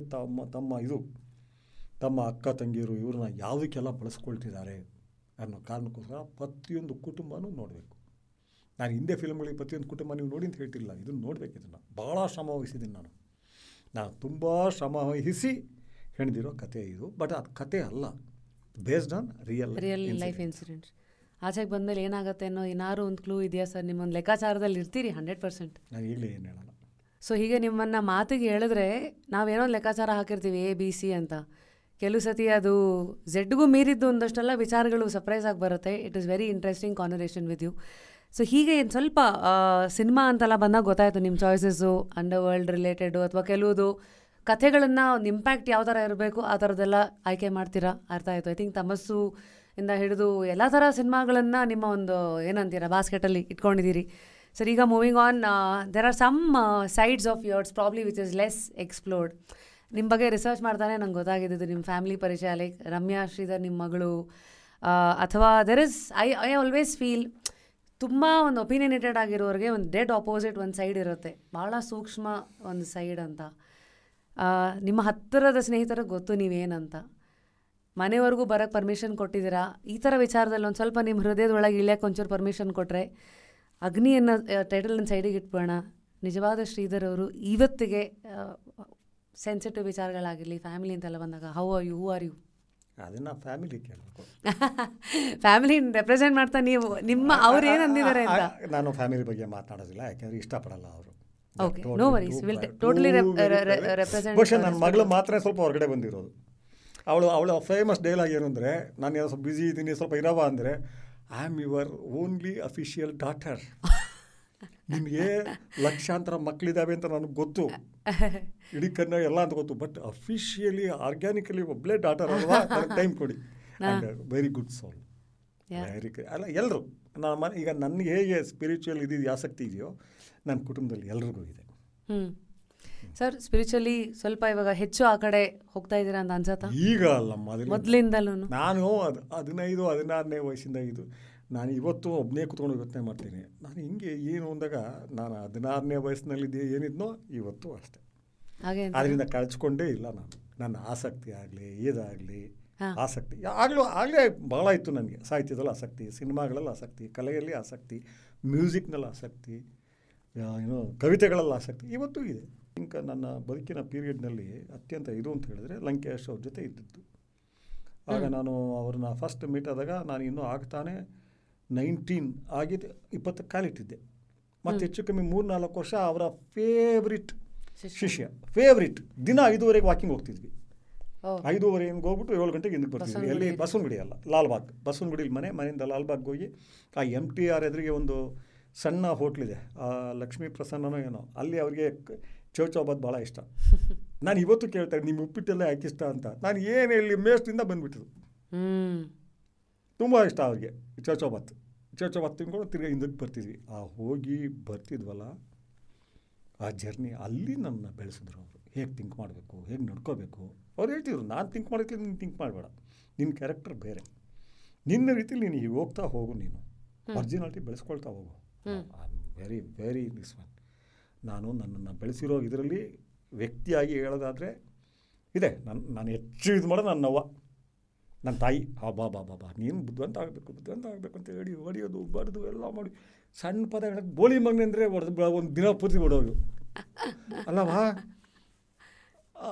ಎಲ್ಲ ಬೈತಾರೆ, ಬಡ್ಡಿ ಮಗ ಬೋಳಿ ಮಗ. ನಾನು ಬೈದ್ಬಿಟ್ಟೆ, ನೀನು ಮೇಷ್ಟ್ರು ಮಗ, ನೀನು ಹೆಂಗೆ ಬೈದೆ. ಆಗ ನಮ್ಮ ಅಪ್ಪ ಮೇಷ್ಟ್ರು, ಅವರು ಅಚ್ಚಿ ಬುದ್ಧಿವಂತ ಕೇಳಿಸ್ ಮಾಡೋರು. ನಾನು ಕೆಟ್ಟ ಪದ ಎಲ್ಲ ಹೇಳಲ್ಲಪ್ಪ. ನೀನು ಹೇಳಲ್ಲ, ಆದರೆ ಅವ್ನಿಗೇನಂತ ಬೈದಿದ್ದೆ ನೀನು? ಆಗ ಬೋಳಿ ಮಗ ಅಂದಿದ್ದೆ. ಬೋಳಿ ಮಗ ಅನ್ನೋ ಪದ ಹೆಂಗೆ ಬಂದೆ ಬಾಯಿಲೀಗ? ಹಿಂಗೆ ಗೊಳ್ಕೊಂಡಿದ್ದು ನಮ್ಮನ್ನು ತಿದ್ದಿದ್ರು. ಅದಾದಮೇಲೆ ವ್ಯಾಪಕವಾಗಿ ಆಳವಾಗಿ ಹೇಗೆ ಚಿಂತಿಸಬೇಕು, ಬದುಕನ್ನು ನೋಡಬೇಕು ಅಂತ ಹೇಳ್ಕೊಟ್ಟದ್ದು ಮೇಷ್ಟ್ರು. ಇದ್ರ ಬಗ್ಗೆ ಮಾತಾಡ್ತಾ ನೀವು ನಿಮ್ಮ ಅಂಡರ್ವರ್ಲ್ಡ್ ಡೇಸ್ ಬಗ್ಗೆ ಹೇಳಿದ್ರಿ. ನಿಮ್ಮ ಯಾವುದೋ ಒಂದು ಇಂಟರ್ವ್ಯೂನಲ್ಲಿ ನಾನು ಓದ್ತೀನಿ, ಜೈಲನ್ನೋ ಒಂದು ಎಕ್ಸ್ಪೀರಿಯನ್ಸ್ ಬಗ್ಗೆ ಕೇಳ್ತಾರೆ ಸರ್ ಯಾರೋ ನಿಮ್ಮನ್ನು, ಹೇಗಿತ್ತು ಅಂತ. ಇವತ್ತೆಲ್ಲ ಸಿನಿಮಾಗಳಲ್ಲಿ ನೋಡೋ ಇದೇ ಬೇರೆ. ನೀವು ಹೇಳ್ತೀರಾ ಫ್ರೀಡಮ್ ಕಟ್ಟಾಗೋದಿದೆಯಲ್ಲ, ಅದಕ್ಕಿಂತ ದೊಡ್ಡ ಜೈಲು ಇನ್ಯಾವುದು? ಏನೋ ಈಗ ನಾನು ಇಲ್ಲಿದ್ದೀನಿ, ಬಹುಶಃ ನನಗೆ ಗೊತ್ತಿರೋರು ಗೊತ್ತು, ತಿಂಗಳಾನುಗಟ್ಟಲೆ ಗೇಟ್ ತೆಗೆದು ಹೊರಗಡೆನೇ ಹೋಗಲ್ಲ ನಾನು. ಯಾವುದಾರೋ ಒಂದು ಪ್ರೋಗ್ರಾಮ್ ಇದ್ದರೆ, ಫಂಕ್ಷನ್ ಇದ್ದರೆ, ಅದು ಪ್ರೊಟೆಸ್ಟ್ ಯೂಶ್ವಲ್ ಆಗಿದ್ದರೆ, ಇಲ್ಲರಿ ಯಾವ ಫಿಲ್ಮ್ ಇದೆಯಲ್ಲ ಆ ಥರ, ಇಲ್ಲದೇ ಹೋಗೋದೇ ಇಲ್ಲ. ಭಾಳಷ್ಟು ಸಾರಿ ದಿನಗಟ್ಟಲೆ ನನ್ನ ರೂಮ್ ಬಿಟ್ಟು ಕೆಳಗಡೆ ಬರೋದೇ ಇಲ್ಲ. ಪಕ್ಕದಲ್ಲಿ ಅಲ್ಲೇ ಊಟ ಮಾಡ್ತೀನಿ, ಅಲ್ಲೇ ಕೂತಿರ್ತೀನಿ, ಇಲ್ಲ ಸಿನಿಮಾ ನೋಡ್ತಾ ಇರ್ತೀನಿ, ಓದ್ತಾ ಇರ್ತೀನಿ. ಆದರೆ ಹೋಗೋದೇ ಇಲ್ಲ. But is it A jail? It is not jail, because if I want I can go. ನನಗೆ ಬೇಕು ಅಂದರೆ ಚೆನ್ನೈಗೂ ಹೋಗ್ತೀನಿ, ಇದಕ್ಕೂ ಹೋಗ್ತೀನಿ. ಮನ್ಸಲ್ಲಿ ಒಂದು ಚೆನ್ನೈ ಅಲ್ಲಿಯೋ ದರ್ಗಾಗಳಿಗೆ ನಾವು ಹೋಗ್ತೀನಿ. ನಾವು ಬೇರೆ ಕಡೆ ಹೋಗೋಕ್ಕೆ ಇಷ್ಟ ಆಗೋದಿಲ್ಲ. ನನ್ನ ಜೊತೆ ಇರೋರು ಗೊತ್ತು, ಬರೀ ದರ್ಗಾಗಳಿಗೆ ಹೋಗೋದು ಅಥವಾ ಆಶ್ರಮ, ತಿರುವಣ್ಣಾಮಲೈ ರಮಣ ಮಹರ್ಷಿಗಳ ಆಶ್ರಮ. ಧರ್ಮದ ಬಗ್ಗೆ ಇದಿಲ್ಲ ಅಂತಿರಲ್ಲ, ಅತ್ಯಂತ ಧಾರ್ಮಿಕ ವ್ಯಕ್ತಿ ಓಡಾಡಿರೋರು ಯಾರಪ್ಪ ಅಂತ ಹೇಳಿದ್ರೆ ಅವರು. ತುಂಬ ದೊಡ್ಡ ವ್ಯಕ್ತಿ. ಅಲ್ಲಿ ಹೋಗೋಕ್ಕೆ ನಂಗೆ ತುಂಬ ಇಷ್ಟ. ನನಗೆ 100 ದಿನ ಹೋಗಿದ್ದೀನಿ ಅಲ್ಲಿ ಇಳ್ಕೊಂಡಿದ್ದೀನಿ. ಪಾಂಡಿಚೇರಿ ಇಳ್ಕೊಂಡಿದ್ದೀನಿ, ಮಹಾಬಲಿಪುರಂ ದರ್ಗಾಗಳಿಗೆ ಹೋಗ್ತೀನಿ. ಬಟ್ ಆ ಫ್ರೀಡಮ್ ನನಗಿದೆ. ಆದರೆ ಜೈಲಲ್ಲಿದ್ದಾಗ ನೀನು ಹೋಗೋಕ್ಕಾಗಲ್ಲ ಅಂತ ಗೊತ್ತು. ನಾವು ಥಿಯೇಟ್ರಿಗಂತೂ ಹೋಗಿ 10 ವರ್ಷ ಹೋಗಿದೆ ಆಗಲೇ. ಆದರೆ ಜೈಲಲ್ಲಿದ್ದಾಗ ಥಿಯೇಟ್ರಿಗೆ ಹೋಗಬೇಕು. ಯಾಕೆ ಥಿಯೇಟ್ರಿಗೆ ಹೋಗಲ್ಲ? ಹೊರಗಡೆ ಹೋಟ್ಲಿಗೆ ಹೋಗಿ ಇಡ್ಲಿ ಸಾಂಬಾರು ತಿನ್ನಬೇಕು, ಬಿರಿಯಾನಿ ತಿನ್ನಬೇಕು. ಹೊರಗಡೆ ಬಂದಾಗ ಇಡ್ಲಿ ಸಾಂಬಾರು ಎಲ್ಲಿ ಬೇಕಾದ್ರೆ ಸಿಗುತ್ತೆ, ಏನು ಒದ್ದಾಡಲ್ಲ ನಾವು. ಆದರೆ ಅಲ್ಲಿದ್ದಾಗ ಅಷ್ಟು ಇದಾಗ್ತಾ ಇರುತ್ತೆ. ಅಲ್ಲೂ ಜನ ಇದ್ದಾರೆ, ಆದರೆ ಫ್ರೀಡಮ್ ಹೊರಟೋಗಿರುತ್ತೆ. ಹಾಗಾಗಿ ನಾನು ಯಾರನ್ನೂ ಕಂಪ್ಲೇಂಟ್ ಕೊಟ್ಟು ಯಾರನ್ನೂ ಜೈಲಿಗೆ ಕಳಿಸಿಲ್ಲ. ಭಾಳ ಜನ ಗೊತ್ತಿಲ್ಲ, ಬೇಡ ನನ್ನ ಶತ್ರುಗಳಿಗೂ ಬೇಡ. ನನ್ನ ಕೆಲವು ಹುಡುಗರು ಕೇಳ್ತಾರೆ, ಹೇಳಿಲ್ವ ಬಹಳಷ್ಟು ಜನ ಹುಡುಗರು ನಮ್ಗೆ ಹೇಳೋದು, ನಿಮಗೋಸ್ಕರ ಏನು ಬೇಕಾದರೂ ಮಾಡ್ತೀವಿ. ಜೈಲಿಗೆ ಹೋದ್ರೆ ಏನಾಗ್ತೀಯ ನೀನು, ನಿನ್ನ ಫ್ಯಾಮಿಲಿ ಏನಾಗಿರುತ್ತೆ? ನಮ್ಮ ಫ್ಯಾಮಿಲಿ ಎಷ್ಟು ನಲ್ಲಿದ್ದಾರೆ, ಹೋಗಬೇಡ, ಜೈಲಿಗೆ ಹೋಗೋ ಕೆಲಸ ನೀನು ಮಾಡಬೇಡ. ಜೈಲಿನಲ್ಲಿದ್ದಾಗ ಒಂದು ಸಲ ಭಿಕ್ಷುಕನೇ ಹಿಡ್ಕೊಂಡ್ಬಂದ್ಬಿಡ್ತಾರೆ, ಜೈಲಿಗೆ ಹಾಕ್ಬಿಡ್ತಾರೆ. ಭಿಕ್ಷುಕ ಅವನು ಏನು, ಅವನಿಗೆ ನಾವಿದ್ದಾಗ ಆ ಟೈಮ್ನಲ್ಲಿ ಅವ್ನಿಗೆ 55-60 ವರ್ಷ ಆಗಿರುತ್ತೆ. ಅವ್ನು ಬಂದು ಜಯರಾಜ್ ನಾವೆಲ್ಲ ಕೂತಿದ್ದಾಗ ಕೇಳ್ತಾನೆ, ಅಣ್ಣ ಹೆಂಗಾರು ಮಣ್ಣು ಇದು ಮಾಡಿಬಿಡಿ ಅಣ್ಣ, ನಾನು ಭಿಕ್ಷಾ ಬೆಡ್ತಾ ಇದೆ ಅಷ್ಟೇ, ಕಳ್ತನ ಮಾಡಿಲ್ಲ, ಏನೂ ಮಾಡಿಲ್ಲ. ಕಡೆ ಜಯರಾಜ ಲಾಯರ್ ಹೇಳಿ ಒಂದು 500 ರೂಪಾಯಿ ಬಿಡಿಸ್ಬಿಡ್ತಾರೆ ಅವನ್ನ. ಭಿಕ್ಷುಕ ಕೂಡ ಇದರಲ್ಲಿ ಜೈಲಿಲ್ಲಕ್ಕೆ ಇಷ್ಟಪಡಲ್ಲ. ಜಯರಾಜ್ ಹೇಳ್ತಾರಾಗ, ಶ್ರೀಧರ್ ನೋಡಿ, ನಮ್ಮಲ್ಲಿ ಎಲ್ಲ ಕೆಲವರು ಜೈಲಿಗೆ ಹೋಗೋದು ಏನೋ ದೊಡ್ಡದು ಅಂತಾರೆ. ನಾನು ಜೈಲು ಇಷ್ಟಪಡಲ್ಲ ಗೊತ್ತಿತ್ತು ಅವ್ರಿಗೆ. ನೋಡಿ ಈ ಭಿಕ್ಷುಕನು ನಿಮ್ಮ ಥರ ಹೇಳ್ತಿದ್ದಾನೆ ನೋಡಿ, ನಾನು ಭಿಕ್ಷಾ ಬೆಳೆದ್ರೂ ಪರವಾಗಿಲ್ಲ, ಹೊರಗಡೆ ಇರ್ತೀನಿ, ಜೈಲು ಬೇಡ. ಜೈಲು ಇದೆಯಲ್ಲ, ಝೂ ಇದೆಯಲ್ಲ, ಅಟ್ಲೀಸ್ಟ್ ಝೂನಲ್ಲಿ ಆ ಪ್ರಾಣಿಗಳಿಗೂ ಸ್ವಲ್ಪ ಇದಾರು ಇರುತ್ತೆ. ಈ ಜೈಲು ಮನುಷ್ಯ ಇರೋ ಜಾಗನೇ ಅಲ್ಲ ಅದು. ಇದನ್ನು ಎಕ್ಸ್ಪೆಕ್ಟ್ ಮಾಡಿರಲಿಲ್ಲ sir. Like the show name goes, just curious. We will stay curious and we will meet more curious souls like you. And cream ಮೂಲಕ ನಮ್ಮ ಪರಿಚಯ ಆಗಿದೆ. ಸೊ ಐ ಹೋಪ್ ನನ್ನನ್ನು ಒಂಥರ ರ್ಯಾಪಿಡ್ ರಶ್ಮಿ, ನಾನು ನೇರ ಮತ್ತು ಇದ್ದಿದ್ದಂಗೆ ಅಂತ ಒಂದು ಫೈರ್ ಬ್ರ್ಯಾಂಡ್ ಅಂತ ಈ ನೀವು ಬರ್ತಾಯಿದ್ದೀರಾ ಶೋಗೆ ಅಂತ ಹೇಳಿದ ತಕ್ಷಣ ಓಹೋ 2 ಫೈರ್ ಬ್ರ್ಯಾಂಡ್ಗಳು ಮಾತು ಕೂತ್ಕೋತಾ ಇದ್ದೀರಾ ಅಂತ ಅವ್ರ ಎಕ್ಸ್ಪೆಕ್ಟೇಷನ್ ಇದ್ದಿದ್ದು. ಬಟ್ ಸ್ಟಿಲ್ ಇಲ್ಲಿ ನಾವು ಮಾತಾಡಿದ್ದು ಇಟ್ಸ್ ಆಲ್ ಅಬೌಟ್ ನಮ್ಮ ಇಮೇಜ್ ಏನು, ನಾವು ಎಲ್ಲ ರ್ಯಾಪಿಡ್ ರಶ್ಮಿ ಕಾಣಿಸ್ತಲ್ಲ ಇಲ್ಲಿ ಆ ಕ್ವಶನ್ ಕೇಳೋದ್ರ ಮೂಲಕ. ಇನ್ನೇನೋ ಇದಾಗಬೇಕು ಅಂತ ಇಲ್ಲ, ಈಗ ಮಾತಾಡೋದಿಲ್ಲ ಭಾಳ ಇದಾಗಿತ್ತಲ್ಲ, ಇದು ಚೆನ್ನಾಗಿತ್ತಪ್ಪ. I really enjoyed this interview. Rapid Rashmi interview ನಂಗೆ ತುಂಬ ಇಷ್ಟ ಆಯಿತು. Thank you sir, thanks a lot. Nice meeting you. ಮತ್ತೆ ಸಿಗ್ತೀನಿ.